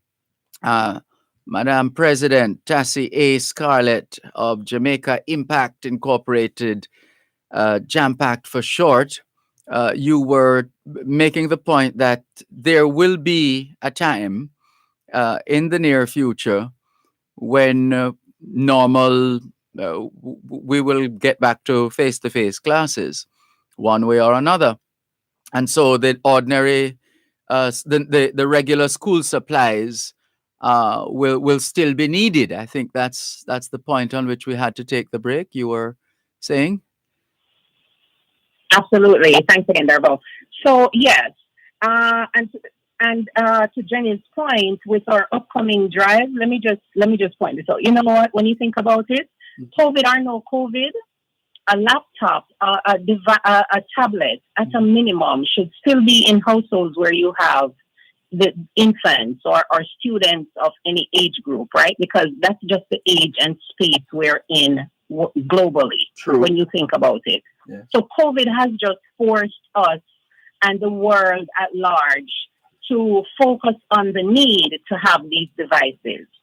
Last year, we donated 24 laptops. And this year, Madame Golding, our education chair, has made a goal of 100 that she wants to get, right? So we want to do even more in terms of getting the devices collected during this drive. So we certainly are focusing on it and asking donors to help us raise the funds or help us get the devices. And one of the things I'm asking is, listen, everybody can't afford to buy a new device, right? But there are a lot of organizations who change their devices out, their laptops, every 3 years or 2 years or whatever the case may be. As an organization, we're asking for those used devices. Normally, they're wiped and donated to us, and then our recipients just need to get them loaded with whatever programs they need. So we're not trying to financially burden people to say, oh, go and buy a new device or donate $200 to buy a new device. We will by all means accept used devices and get them donated to the school. Of course, the standards provided by National Education Trust have to be met. So we're ensuring that we focus on that as well. Well, let's talk about your virtual launch now in a little more detail. Coming up on Friday, the 12th of March, 7 to 9 p.m. What can those who are hoping to be online for that launch expect? Great question. I'm excited to talk about our virtual launch because it's not going to be a program where you're listening to a bunch of speakers. It's going to be a program that incorporates the kids who are the recipients of these devices that we're trying to collect and recipients of our school supplies, right? Lovely. So you're going to have performances from the kids from Jamaica. You're going to have an entertainer. Yeah, and we're also going to have gift baskets that we're going to donate to those who donate above a certain threshold. So just to throw out a number, we're going to say, all right, the first donor to donate $100 in the next 2 minutes will be presented with this gift basket. And I'm telling you, we have some nice gift baskets that we're going to be giving away. Not that we're putting a price tag on them, it's just a thank you for your donation. So, again, the launch is on March 12th, 7 to 9 p.m. We are going to launch via Zoom. The information will be also launched via Facebook Live on the Jampack page. And so to find you, to find you on Facebook, it's just type Jampacked on Facebook and we'll find you. Mm-hmm. On Facebook, type Jamaica Impact Inc. Right. Okay. Once you type Jamaica Impact, it will pop up. Okay. Mm-hmm. And I also want to point out, donations can be made to us directly via Cash App and Venmo. Our Cash App name is $Jampack19 and Venmo at Jampack. So we're making it convenient for donors to donate to us live during the launch or at any point that is convenient for them. Our school supply drive will go until mid-August when we will then collect our goodies, if you will, collect our donations, pack and get them shipped home. Yes. And who are some of your partners, sponsors, those who are on board supporting the work of Jamaica Impact Inc., Jampact? Sure. So, of course, this is all possible through the generous donors that have supported Jampact throughout the years. There's so many of them. I want to shout them out and just say thank you every opportunity I get. Our donors have been amazing and steadfast in their support of the organization. Our sponsors include the likes of Golden Cross, Grace Canadian Money Services arm, Western Union, Natural Fountain Juice here from one of our members, Michael Williams. We also have Pamela Allen Art Studio, Omar Greaves from Omar's Kitchen. If I forget anybody, please forgive me. So those are some of the sponsors that immediately come to mind. And not only are they supporting our upcoming launch, but they're supporting the organization at large. Also important are our volunteers. You know, when we have our packing party for the school supply drive, we have upwards of 15 people, 15 to 20 persons that come out to help us pack, right? And this is an all-day affair on a Saturday. So have to shout out our volunteers because that's like giving up an entire Saturday to come out and perform service work for the kids of Jamaica. So absolutely have to shout them out. Lovely. Lot of support messages being posted as you're speaking. Jenny Campbell is very, very swift, spelling out Jamaica Impact Inc. Donate, donate, donate. And of course, Venmo, # Jampact, Cash App, # Jampact 19, PayPal, Jampact Impact Inc. And Jenny Campbell is encouraging those listening to us to be a corporate in-kind sponsor by donating refurbished and used computers, as you mentioned, Tassie.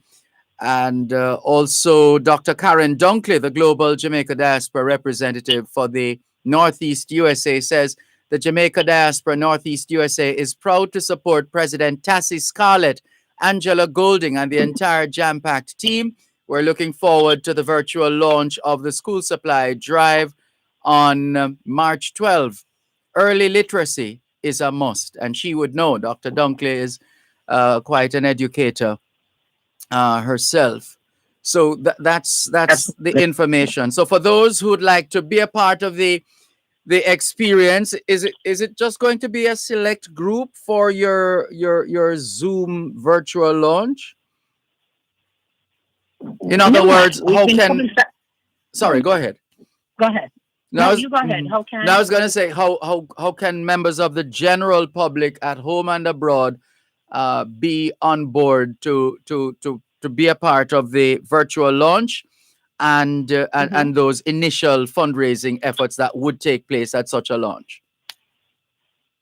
Sure. So we have been publicizing our flyer that has a Zoom link for the launch, and we are going to be live on Facebook, and I believe on YouTube. So we are encouraging the public at large to join us that way. There will be information on the screen of how you can donate and just watch the program that we have to put together, the entertainment from the kids.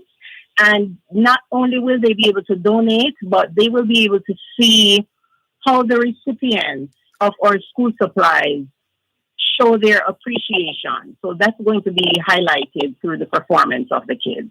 Oh, wonderful. So once again, as we wrap, give us those coordinates. How can people learn more about Jamaica Impact Incorporated, or Jampact for short? What do they need to do to be a part of the virtual launch on Friday, the 12th of March from 7 p.m. to 9 p.m., and how they can generally make their contributions? Because I'm sure you'll tell us we don't necessarily have to wait until Friday to make a donation to Jampact, do we? Absolutely not. Donations will be accepted at any time. As a matter of fact, the earlier the better. You want to get a donation into us, please feel free to go ahead and do so. You can donate via Cash App, $JamPack19, Venmo at JamPack. Also, for the launch, join us on Facebook Live on March 12th and be a part of what we do, what we're doing. To reach out to us, you have several ways of reaching out to us.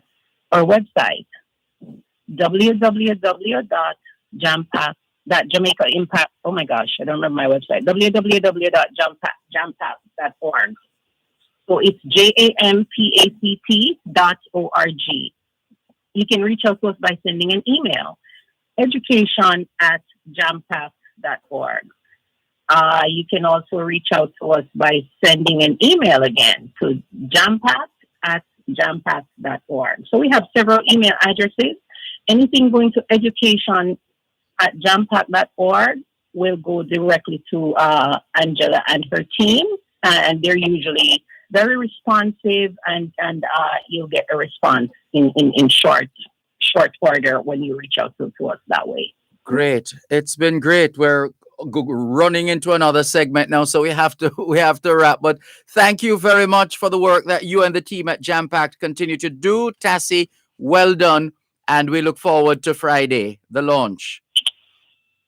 Thank you so much, Dervan. Greatly appreciate the time this morning. Anytime. Thanks a lot. Well done. Ideal Finance Corporation, 17 Ripon Road, Kingston 5, offers competitive interest rates on your investments and attractive foreign exchange rates. Call 960-6390-4. The time by Ideal Finance is 8:16. The Gleaner Premium will excite your digital media experience, satisfy your appetite for exclusive stories and special access to editors' fora, videos, podcasts, and much more. To subscribe, go to jamaica-gleaner.com/premium and select the e-Gleaner or website option. Welcome to your new digital experience, the Gleaner Premium. Free premium access to unlimited news and value-added offerings. Limited time offer ends soon. Your appointment Saturday night party continues, and this Saturday, March 6th, Pain Frequency goes global, featuring a cosmopolitan mix of the biggest tunes from across the planet. We'll be clubbing from 9 to midnight with King Tash, DJ Kevin, DJ Roderick, and DJ Xavier. It's Pain Frequency, hosted by Talia, live on Fame 95, Hits 92, RETV cable channel, and One Spot Media. Let's go clubbing in our VIP Zoom area and across all our social media platforms. #Pain Frequency. This Saturday, Pain Frequency goes global, and it's powered by Smirnoff Smash. How do you smash? Must be 18 years or older to drink. Drink responsibly. Listen to the story of the Jamaican diaspora on Diaspora Check-In every Wednesday at 4:30 p.m. during both sides of the story with host Dervan Malcolm, the story of Jamaicans at home and abroad. That's Diaspora Check-In every Wednesday during both sides of the story, brought to you by GK Western Union. Receive money directly into your bank account today.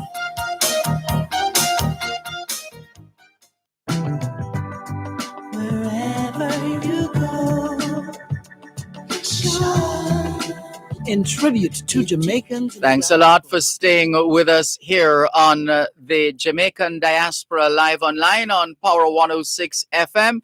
Lots of reminders coming through from Angela Golding and Jenny Campbell. Angela Golding says $Jampact19 on Cash App, Venmo at Jampact.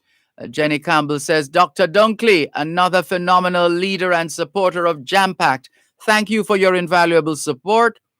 We are honored to be a partner in the mission of the advancement of Jamaica and the diaspora. And she's applauding. We see the well, these are not emojis. What do you call these? A hand applauding is not an emoji, is it? That's an emoji? Okay, I thought it was only the faces. No, okay, right.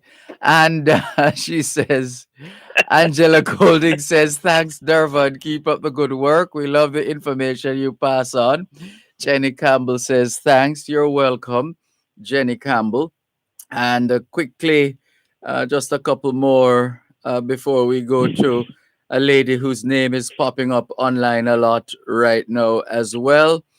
Valerie Rochester says, good morning, Dervan, from the ATL. Of course, that means Atlanta. How are you? Please stay safe. We're fine, thanks. Hope the same for you and yours, Valerie Rochester. You continue to be safe as well in ATL, Atlanta, Georgia. Lorna Shelton Beck in Charleston, South Carolina. Hello to you. She says, good morning, Dervan. So nice to be back with you here. Dr. Trevor Dixon of the Jaja Foundation says, good morning, Dervan, Dr. Dunkley, and the entire team at Jam Packed. Let's support this great organization. Thanks as usual, Dr. Dixon. Well, one of the names you would have been hearing a few times, more than a few times already, and it's just the love that she exudes and is reciprocated as well. We're talking about Dr. Karen Dunkley, who chairs the global Jamaica Diaspora Council for the Northeast. She is the chair. She's the representative of the Global Jamaica Diaspora Council Northeast, and she also chairs the Global People Work Group as well. And she's going to be involved in a very significant event happening on Thursday, the 11th of March. Dr. Karen Dunkley, good morning. How are you? Good morning and happy Sabbath as always to you, Ambassador Malcolm, and to your listeners. And shouting out Dr. Trevor Dixon, an amazing professional man. If I love Dr. Dixon one more time, and big up to the Jam Pack crew. We're so excited for President Tassie Scarlett and Angela Golden and the team to support them in their event, especially on March 12th. Well, let's go to the event that happens on the eve of March 12th. And that is the Jamaica National Task Force Against Trafficking in Persons and the Global People Work Group presenting a virtual roundtable on fighting human trafficking in Jamaica. Questions, answers, and actions. First of all, give us a sense of the background to the Jamaica National Task Force Against Trafficking in Persons and the Global People Work Group and the other partners who are on board for this event. Thank you so much. So the Global People Work Group is chaired by the different members that sit on the Global Jamaica Diaspora Council. There are 5 work groups, all beginning with P, and they align to the Sustainable Development Goals. So I will not go into the detail of each work group, but just to share what they are, we have a People Work Group, Planet, Prosperity, Peace, and Partnerships. The Global People Work Group, our portfolio includes education, health, youth and social development, community development, innovation, migration, knowledge transfer, trafficking in persons, and the protection of children, as well as the protection of disabled populations. So Audrey Badai is someone who I've known Audrey for many, many years. And coincidentally, it turns out that she is the chair of the Prevention Committee for the Jamaica National Task Force Against Trafficking in Person. So as COVID-19 continued and really became an increasing concern in terms of trafficking, we know they say that sex is certainly the oldest profession in the world, right? And Audrey reached out and said it is really important. We really should partner to bring awareness to the community of human trafficking in Jamaica, especially Dervan, because some of those trafficked were children, including not just girls, but also boys. So this is a true partnership to shed light. It's not a sexy issue. It is not glamorous. It is a tragic issue, but we need to highlight that we have to interrupt this cycle exploitation of people, exploitation of human beings. And when we think about children, it's rape of children. Yes, it's a serious issue and requires all hands to be on deck. Every single one of us must be a part of the solution. Can you give us a sense of the stakeholders, the participants who will be on board on Thursday evening at 7 o'clock Eastern Standard Time? Yes, this is, we are hoping to have a global audience. And so our stakeholders, or let's just talk with the panelists, because these are individuals who are in the work and have done the work. So we will, of course, have special remarks from Senator the Honorable Leslie Campbell, who serves as a state minister in the Ministry of Foreign Affairs and Foreign Trade. We must acknowledge the sponsor of this event is Mr. Courtney Williams, who is the chairman of the National Task Force Against Trafficking in Persons and also is a permanent secretary in the Ministry of National Security. So this event is really coming out of his house, if you will.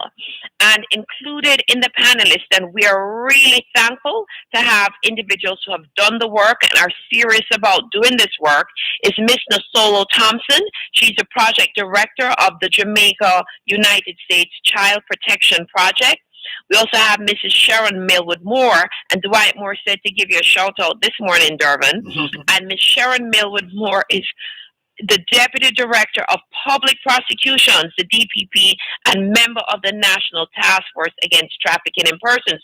So there are many elements to trafficking, and when it comes, for example, to investigation and prosecution, this is where you would see Miss Millwood Moore. We have two individuals. There's the faith community plays a role in helping to fight trafficking and can really lift awareness around trafficking. And we have Evangelist Donovan Walker, who is president of the National Men's Ministry, Church of God Seventh-day Jamaica Conference.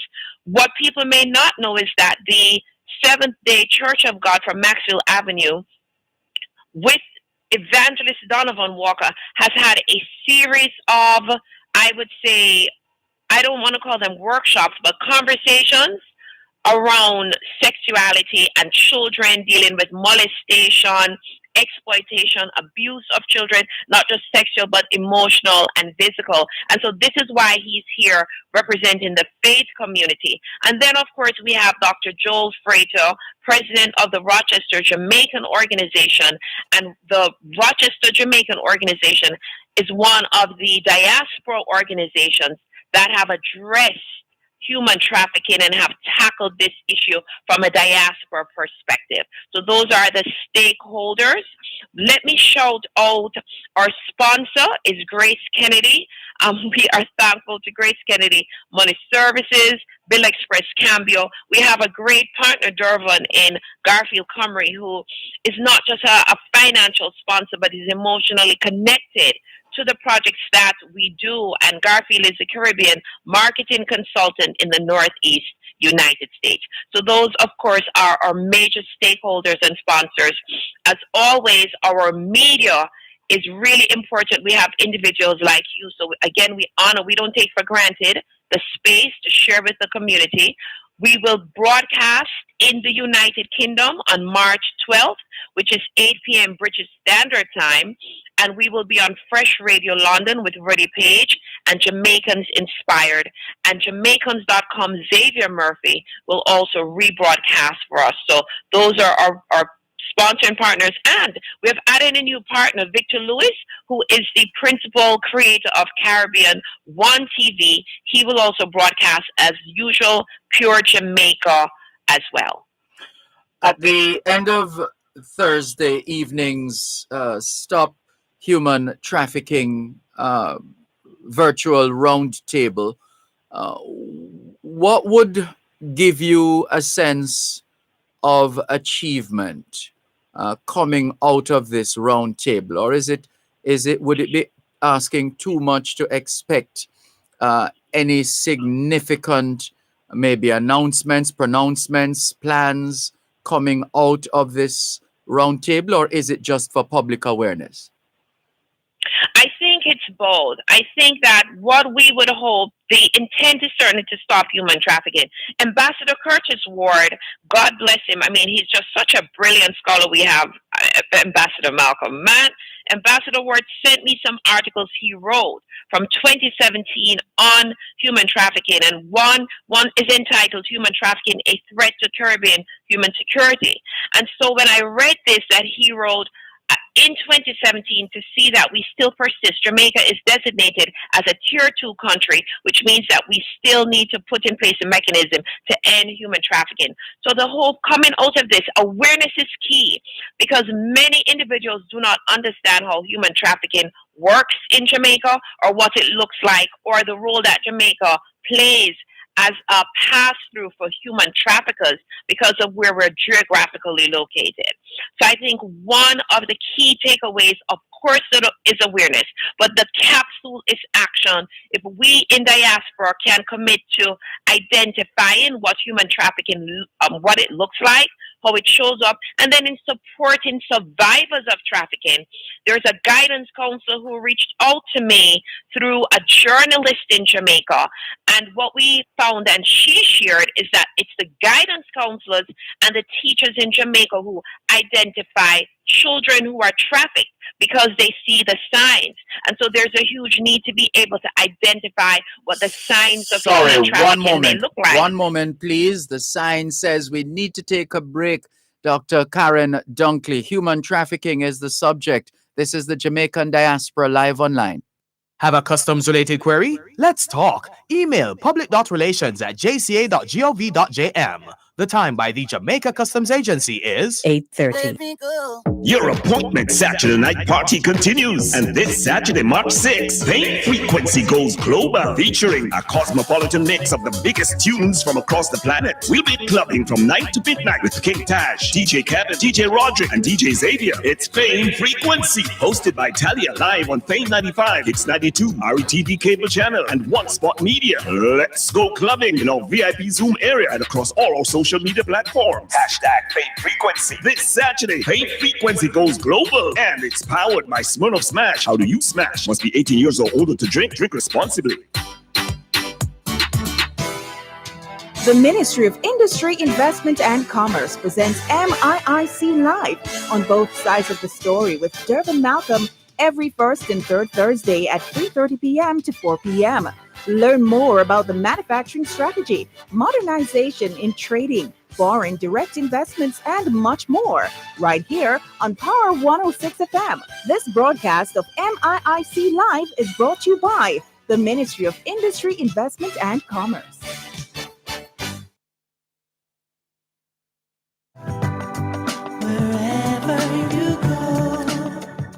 Dr. Karen Dunkley is our guest here on the Jamaican Diaspora Live Online on Power 106 FM. Dr. Dunkley chairs the Global People Work Group, and she's the Global Jamaica Diaspora Council Northeast USA representative, giving us a preview of the Stop Human Trafficking virtual round table on fighting human trafficking in Jamaica. Questions, answers, and actions. It's scheduled for 7 o'clock in the evening, Eastern Standard Time, via Zoom, plus live on Facebook on Dr. Karen Dr. Karen Dunkley's page on Facebook, Pure Jamaica, JIS Voice, One Love Jamaica, Jamming UK, Instagram, Jamaica USA Diaspora Northeast, Twitter, JIS News UK. So it's global. It is indeed truly a global forum, and you're invited to be a part of the experience. Dr. Dunkley, you were talking about the guidance counselors and the signs. Before I give you an opportunity to give us your closing comments. There's a message here from Lorna Shelton Beck in Charleston, South Carolina. She says, Dervan, there is a Caribbean Anti-Trafficking Committee launched today, 7 to 8 p.m. live on Facebook. The group was convened by the CG in Florida and is chaired by Laverne Deer. The more the merrier, I'm sure, is what you will say. Well, maybe merry is not necessarily the term, but the more hands we have on deck, the stronger we become in being able to fight effectively human trafficking. Absolutely, Dervan. And we certainly intend to attend that launch because it requires all of us in partnership.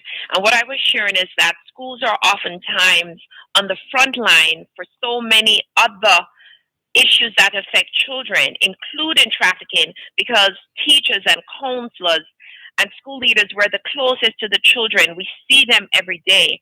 And again, this is not just about children being trafficked. We're looking at human trafficking in terms of all individuals impacted, but also amplifying that both boys and girls are trafficked. So we know it's Thursday, March 11, 2021. Also, Durban, let me shout out my counterpart in Canada, Miss Naila Gordon, the CCO Esquire, who will also serve and participate in this important, this critical forum. And it's via Zoom. We're streaming, but we're encouraging individuals to come in. I see Tracy Andrews posted where she said that she's a member of our team here in the Northeast, that the cops thought that she was trafficking Dervan to students, two of her mentees, and so they call the cops on her. And sometimes we hear similar reports, and that is, I have to say, I like to see that the police, that they're certainly aware of what is happening, and we're also going to target additional training. So we're asking individuals to come in via Zoom. The meeting ID is 924 1151 2678, 924 1151 2678. The passcode is 585159, 585159, and they can go to the Facebook at Dr. Karen or at Pure Jamaica, and they can absolutely join the live stream, or they can get the flyer at Jamaica Diaspora Northeast USA. Janet with the map. We can't thank you enough for the work that you continue to do, along with your team of volunteers and partners and sponsors. Dr. Karen Dunkley, your energy is quite infectious, and we definitely look forward to a successful staging of this human trafficking forum roundtable, global roundtable, on Thursday evening starting at 7 o'clock. Thank you so much, and you all good and take good care. Thank you so much, Ambassador Dervan Malcolm. We appreciate you. And let me just thank the Northeast Think Tank, an amazing group of dedicated individuals. And Jamaica is indeed blessed with the love that her diaspora has for our beautiful, beloved island.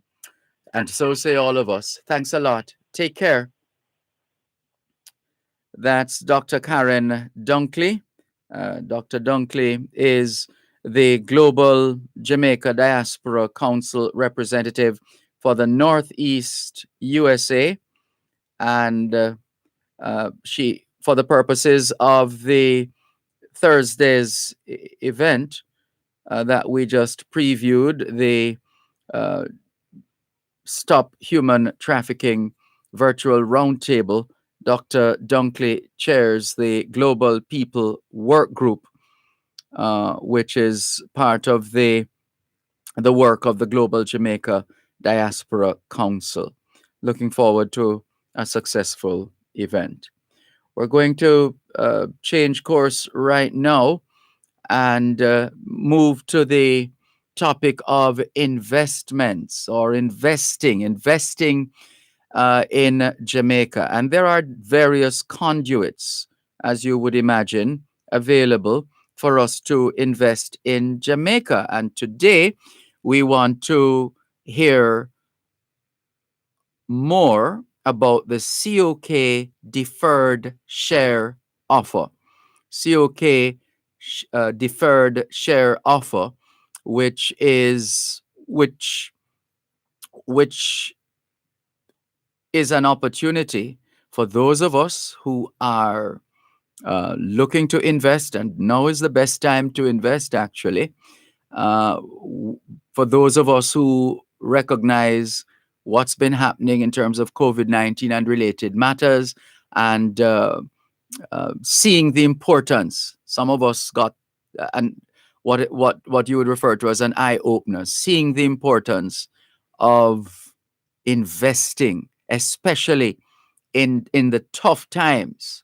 Well, Mr. Derek Smith, the CEO of COK Sodality, is going to give us all the information we need to take advantage of this COK deferred share offer number 4 investment opportunity. Mr. Smith, good morning. Thank you so much for joining us here on the Jamaican Diaspora Live Online. Welcome. Good morning, Dervan, and good morning, listeners. And I want to say a special morning to the 270,000 members of COK Sodality family who might be listening at this time. We have no doubt. We have absolutely no doubt that we have lots of COK Sodality members out of that 270,000 who are listening, and we welcome them in a very special way. But first, sorry, go ahead. We have members both locally and who have migrated from Jamaica. And so therefore, we are part of the Diaspora family. Since 1967, COK has been provided financial inclusion to the broad mass of Jamaican people. And we are grateful that we are now have an opportunity to speak to you and the diaspora on the products we are offering. Absolutely. So first of all, let's go to the basic level. How do I, because you don't talk about customers, you talk about members, for example, within the credit union movement, not least of all at COK Sodality. How do I become a member of COK Sodality Cooperative Credit Union? It's a very simple process.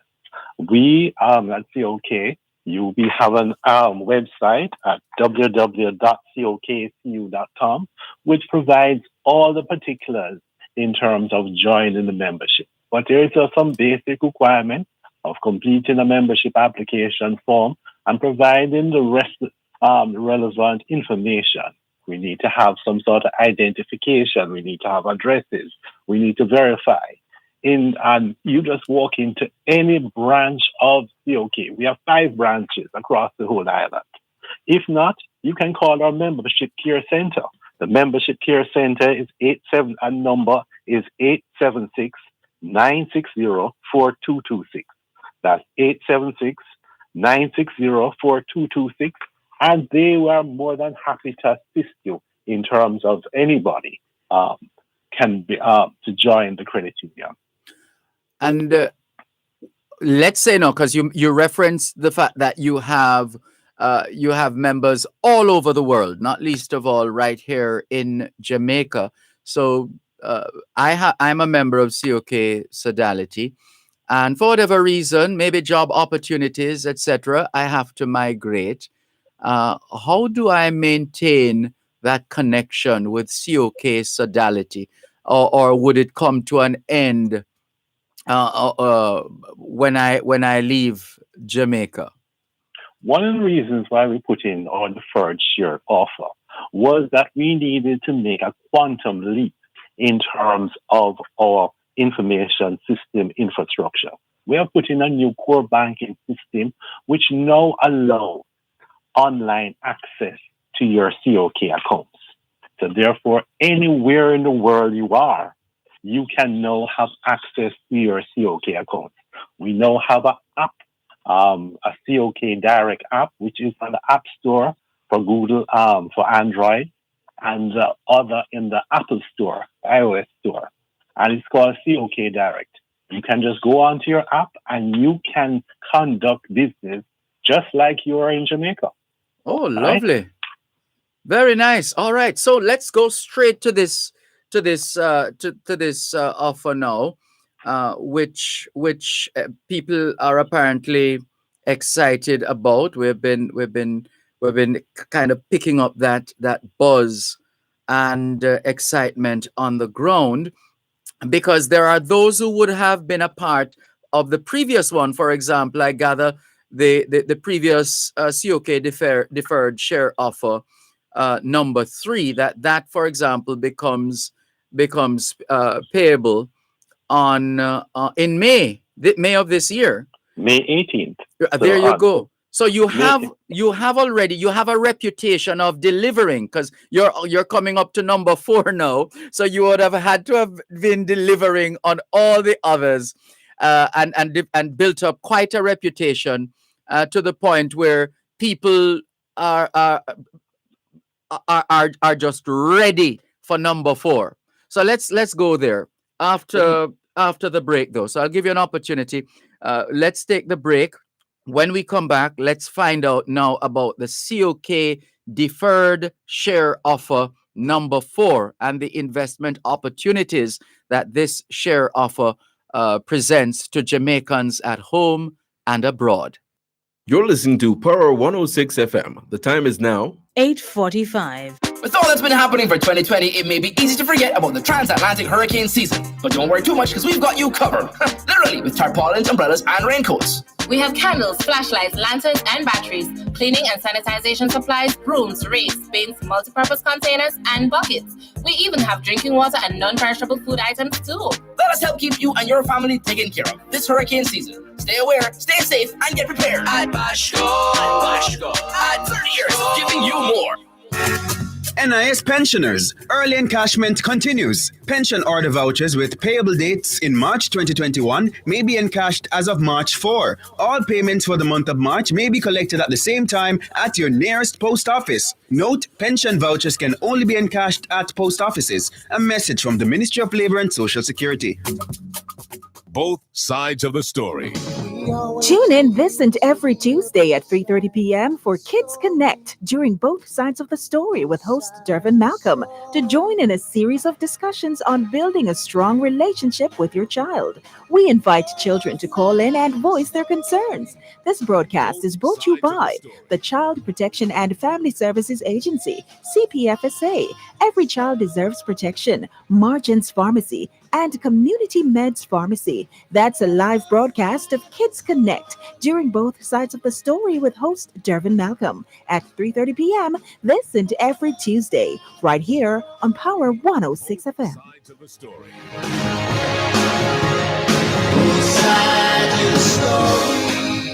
The following is a program advisory from Power 106 FM.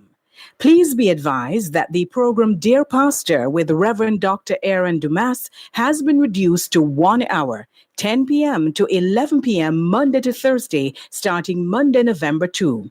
That is Dear Pastor, now 1 hour, 10 p.m. to 11 p.m. Power 106 FM apologizes for any inconvenience this program change may cause. The proceeding was a program advisory from Power 106 FM. Your appointment Saturday night party continues, and this Saturday, March 6th, Pain Frequency goes global, featuring a cosmopolitan mix of the biggest tunes from across the planet. We'll be clubbing from 9 to midnight with King Tash, DJ Kevin, DJ Roderick, and DJ Xavier. It's Pain Frequency, hosted by Talia, live on Fame 95, It's 92, RETV cable channel, and One Spot Media. Let's go clubbing in our VIP Zoom area and across all our social media platforms. Hashtag Pain Frequency. This Saturday, Pain Frequency goes global, and it's powered by Smirnoff Smash. How do you smash? Must be 18 years or older to drink. Drink responsibly.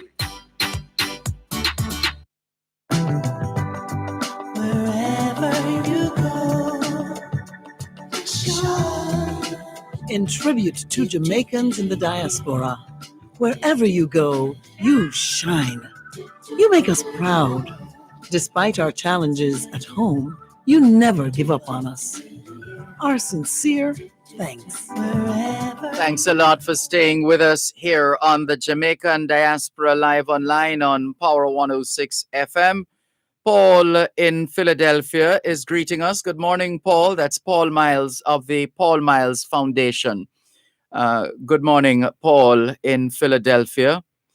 Luann Jones says, good morning, Dervan. Greetings from Toronto. Welcome, Luann Jones in Toronto, Ontario, Canada. Lorna Shelton Beck says, Dr. Dunkley, I'm happy to share the Zoom with you in respect of the Human Trafficking Forum this evening. Norman Hines says, good morning, Mr. Dervan, Malcolm, and listeners. To you too, Norman Hines.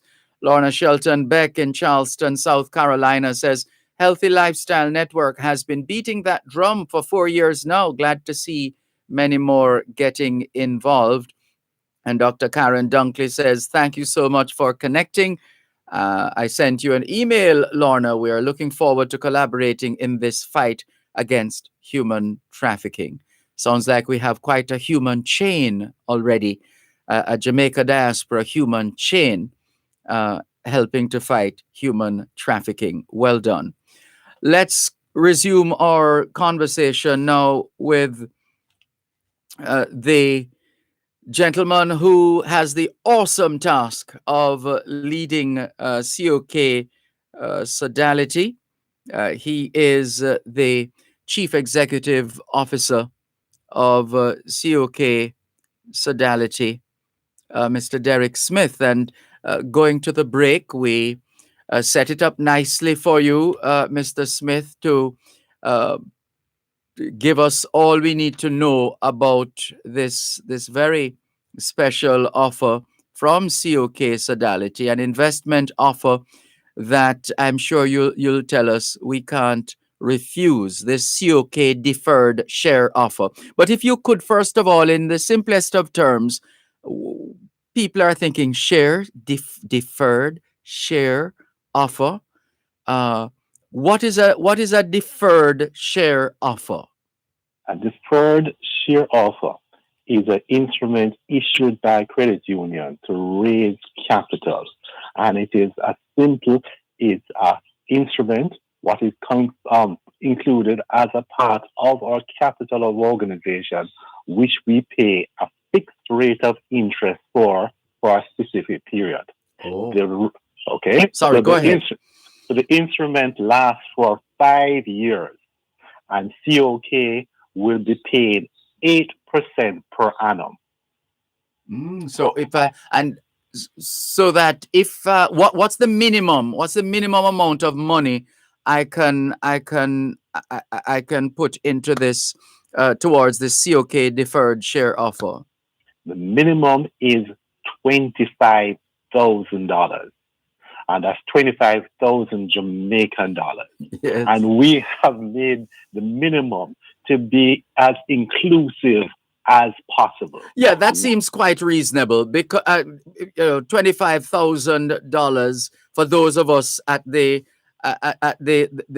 lower level of the spectrum in terms of earnings, we can put that together, and to think that for 5 years you can keep that, you can accumulate interest 8% a year, 8% interest a year, and when the go ahead. I'm excited, but let me allow you to tell. Go ahead, please. I want to tell our listeners, you see many instruments out there being offered, yes, and especially in the Jamaican marketplace, but all of them are redeemable within the 5-year period. Now, this is a fixed 5-year period instrument. It will last, between it will last and it will be redeemed in May 18, 2026. So therefore, you would have an instrument what you can rest assured that on a monthly basis, the interest will be paid to your COK account or any special arrangement you want to make with a branch manager, that the interest will be paid monthly. And it is 8% per annum. And of that 8%, I need to tell the listeners, we will be deducting government withholding tax of 25%, according to law. Right. So, listeners, it's not COK taking the money. This is government. They have to comply with the tax policy of the government to take out 25%. But look, it's worth it. This investment over 5 years, 8% a year. Now that in and of itself is significant. So here's the thing now. What happens? Like for right now, this is number 4. This is COK deferred share number 4. So for number 3, we were saying earlier on, number 3 will the redeemable date is if that's the correct term, is going to be the 18th of May this year, correct? No, number 2. We have to remember we run for 5-year period. So number 2 redeemable date is May 18th. um, 2020. So therefore, what we have asked those persons 2021. 2021. I'm Right. sorry, That's okay. 2021. 2021. That's the redeemable date for our second series, our deferred shares number 2. Yes. And what we have reached out to those members and said, since you have stayed with us for 5 years, we have opened this as an opportunity for you to come across into this. And we have found many of them have decided to come back on board with the COK for the next 5-year period because of the attractiveness of the interest rate we're offering. Right, that makes sense. So instead of cashing it, in a manner of speaking, instead of cashing in at the end of the tenure of COK deferred share offer number 2, you're saying, hey, you obviously have benefited, and we're saying to you, you can continue to benefit at least for another 5 years if you so desire. Right? That's yes. Sorry. And that would be the choice of the member. And we just open this as a choice to the member as we try to reach out to them in terms of this is an excellent product. No, of those members, we have found over 40 odd % of them have come on board already. Good. So therefore, we have seen that there's a great traction of them coming back on board with us. So they have given us a vote of confidence. What we can say for the deferred share offer, the full offer is for $500 million. And we opened the offer on February 1st, 2021, and 2021. And so far, of that $500 million, we have raised $275 million so far, and we have gone 55% of our goal. No, that sounds like, by the time you finish this interview, we have no doubt going forward that's going to be ratcheted up. It's going to increase rapidly. We have no doubt. I see Albert in Coconut Creek, Florida, who's watching on YouTube, says, "Hi, Dervan.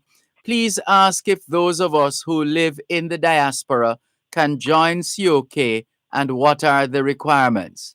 I think you may have touched on that earlier on, but maybe Albert missed it. Well, Albert, you can just go to www.cokcu.com and you can get all the information with regards to joining COK.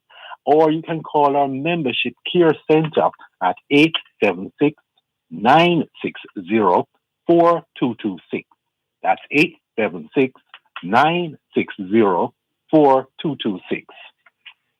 And I see Rose McIntosh in London in reference to the minimum, saying the minimum of $25,000, saying very reasonable indeed. Sounds like she has plans as well. So that's the kind of buzz that we've been getting. COK was established to facilitate financial inclusion of the unbanked people of Jamaica. We must remember when COK was started in 1976, access to credit was very limited across the whole island. And so therefore, we as COK have a proud heritage of providing these financial opportunities at a reasonable price to ensure that there is financial inclusion. And you have a proud heritage too. I mean, apart from that which you just outlined, when you merged with Sodality Cooperative Credit Union, you essentially became the oldest and largest credit union in I think the English-speaking Caribbean. Yes, we are the oldest credit union. Sodality is the oldest credit union in Jamaica, and we decided that it was in the cooperative interest to preserve the name of Sodality. So we have combined, and it is now COK Sodality. Right. So once again, listeners, if you need to learn more about the COK deferred share offer, where you can start with a minimum of $25,000 and that for over 5 years, and every year you get there's a 10%, 8% interest. You earn 8% interest every year. And But of course, what, sorry, go yeah, ahead. one of the things I need to point out, as this is, we are talking to the diaspora. Once you go on our COK website, that's cokcu.com, you will see the application form. The application form for our deferred shares offer. That application form can be filled in, all right? But the question is saying, how can you transfer money into COK from where you are? The All right, banking hold on, don't move, please. This is important information, but we need to take a break. Listeners, stay with us. You're listening to Power 106 FM. The time is now 9 o'clock.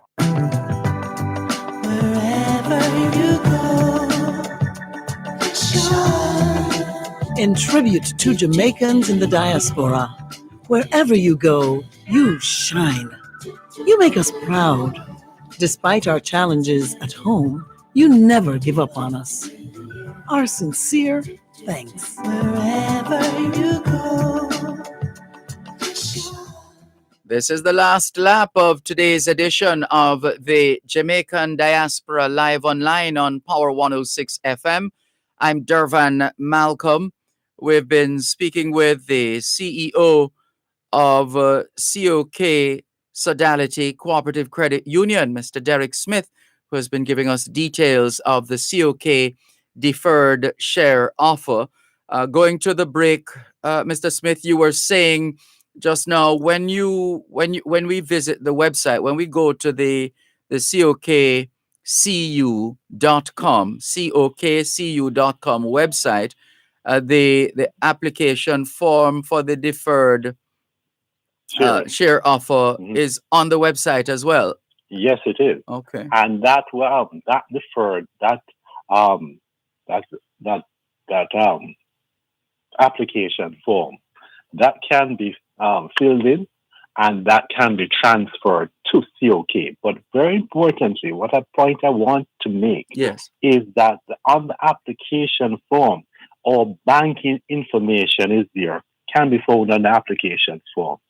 And you can transfer funds directly to COK from wherever you are. And you just need to send us an email that you have transferred the funds in. And so therefore, in terms of investing in this instrument, it is quite easy once you are a member of COK to join, to put money here. Oh, nice. Very easy. Very easy. So it's cokcu.com. That's the information that our listeners and viewers at home and abroad need to know right now with respect to this deferred share offer. Sorry, go ahead. And as I said, we have gone 55% of our target. And so therefore, based on the fact that it is going this well, we have a closure date of May 14th of 2021 for this instrument, but we anticipate, based on the demand for this instrument at 8% per annum, we are going to be achieving that goal of $500 million before that closure date. So I want to encourage all the members listening. Now is the time to fully participate. If you haven't been participating before, if your membership has lapsed, now is the time. We have this product is here. You can reactivate your membership and come on board with us. Albert in Coconut Creek, Florida wants to know how long after one applies for membership is acceptance given? Immediately. Immediately, Albert. Whoa. Okay? You're not wasting any time. No waiting period. Once you apply for membership, it's accepted. You've provided all the information required. You get immediate access to the full range of services which COK offer. All right. Thank you very much, Albert, for your question, and thank you. So as we wrap, just in summary, perhaps those who are catching the tail end of the program now, Mr. Smith, I'll give you an opportunity just to emphasize the key areas with respect to this COK deferred share offer. The deferred share offer is now open for all members of COK. The deferred share offer is we are asking our members for $500 million. And this will be in terms of new capital for the credit union. So therefore, we at the credit union will pay you an interest rate of 8% per annum. And it's a fixed interest rate of 8% per annum for 5 years. Looks like we're going to have a part 2, but questions are rolling in. Angela Golding in New York is asking, what's the penalty for early withdrawal?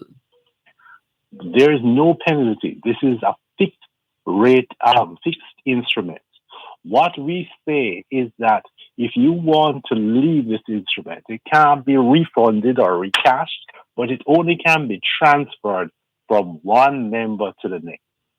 Say you have run into a particular difficulty. We at the credit union will assist you in terms of transferring this instrument to another member. Remember, this is a part of the capital of the credit union, so it cannot be reduced within that time. Right. Hope you got that. And it's the kind of arrangement that forces us to save and invest. It's kind of arrangement I like, because some of us, if we know that, because we know we have some money somewhere, and the slightest thing, we're quick to run for that money. When you have this kind of an arrangement, it's forcing us to be more creative to dealing with whatever situation we have to deal with right now. And while we're being creative in solving the problem or dealing with the situation we have right now, our money is making money for us. Yeah, so I like that idea. And Rose in London says, good news, Sir Dervan. And Angela in New York says, thanks for the information. We'll have to leave it here right now, but once again, we want to thank you, Derek Smith, CEO of COK Sodality, for joining us here on the Jamaican Diaspora live online on Power 106 FM and presenting this investment opportunity for Jamaicans at home and abroad, the COK Sodality deferred share offer. We look forward to a follow-up because we're sure you're going to hit your target of 500 million. Dervan, thank you, and thanks everybody for listening.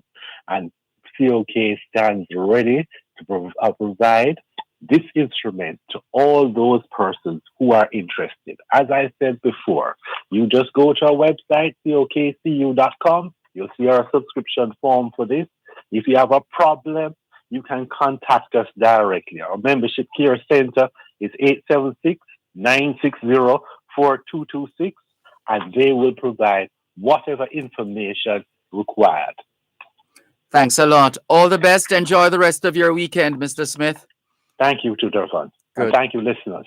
Great. Thank you very much, Derek Smith, CEO of COK Sodality, giving us the details of the COK Sodality deferred share offer. If you need more information, cokcu.com. cokcu.com.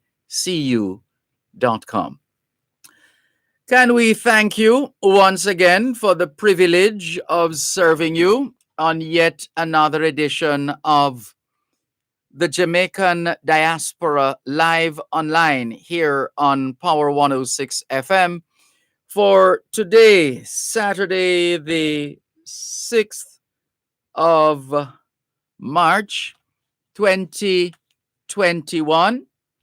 Would like to thank our guests who joined us today. We thank Dr. Marcia McLaughlin the founder, editor-in-chief, and CEO of the Phoenix newspaper. Thank you very much, Dr. McLaughlin, for your willingness to come and speak with us here on the Jamaican Diaspora Live Online on Power 106 FM, as we continue to stream live on the Gleaners website, go-jamaica.com, live on your smart devices all over the world. Thanks as well to Ricardo Beris, serial entrepreneur, investor, inventor, founder, chairman, and CEO of Purposely, and founder, chairman, and CEO of the MI Group, founder, chairman of the MI Group. So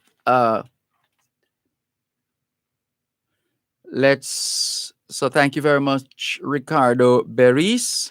Thanks as well to Tassie A. Scarlett. Tassie A. Scarlett, president of Jamaica Impact Inc. Thank you very much for joining us. Dr. Karen Dunkley, as usual, who chairs the Global People Work Group and the Global Jamaica Diaspora Northeast representative. She is. Thanks as well. We're not forgetting anybody. No, thanks as well to, you just heard from the CEO of COK Sodality, Mr. Derek Smith. And the last dose of thanks in this age of COVID-19 vaccinations, the last dose of thanks we'll give to you, our faithful listeners at home and abroad, for making it, listeners and viewers at home and abroad, for making it the Jamaican Diaspora Live Online. All things being well, the Jamaican Diaspora Live Online returns next Saturday. Till then, this is Dervan Malcolm wishing the women of the world happy International Women's Day when it comes on Monday. In the meantime, please enjoy this Kenny Rogers, Wind Beneath My Wings. Cold there in my shadow, to never have sunlight on your face. You've been content to let me shine. You always walked a step behind. I was the one with all the glory. You were the one with all the strength. Only a face without a name. I never once heard you complain. Did you ever know that you're my hero? And everything I would like to be. I can fly higher than an eagle, 'cause you are the wind beneath my wings.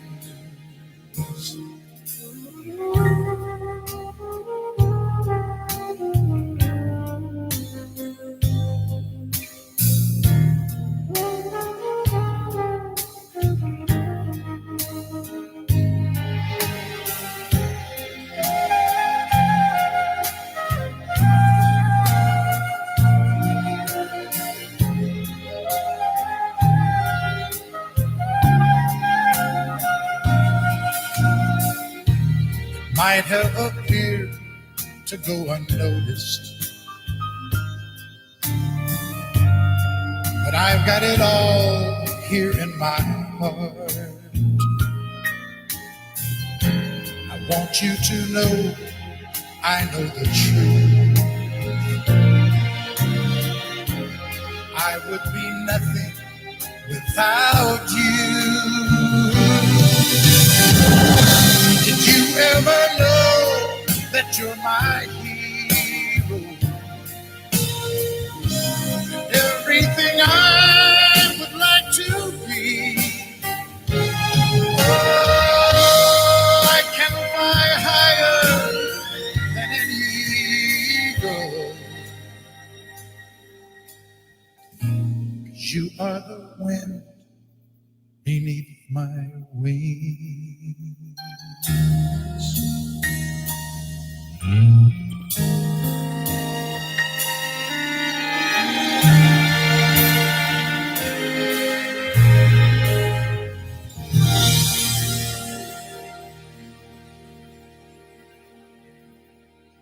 Power 106 FM just presents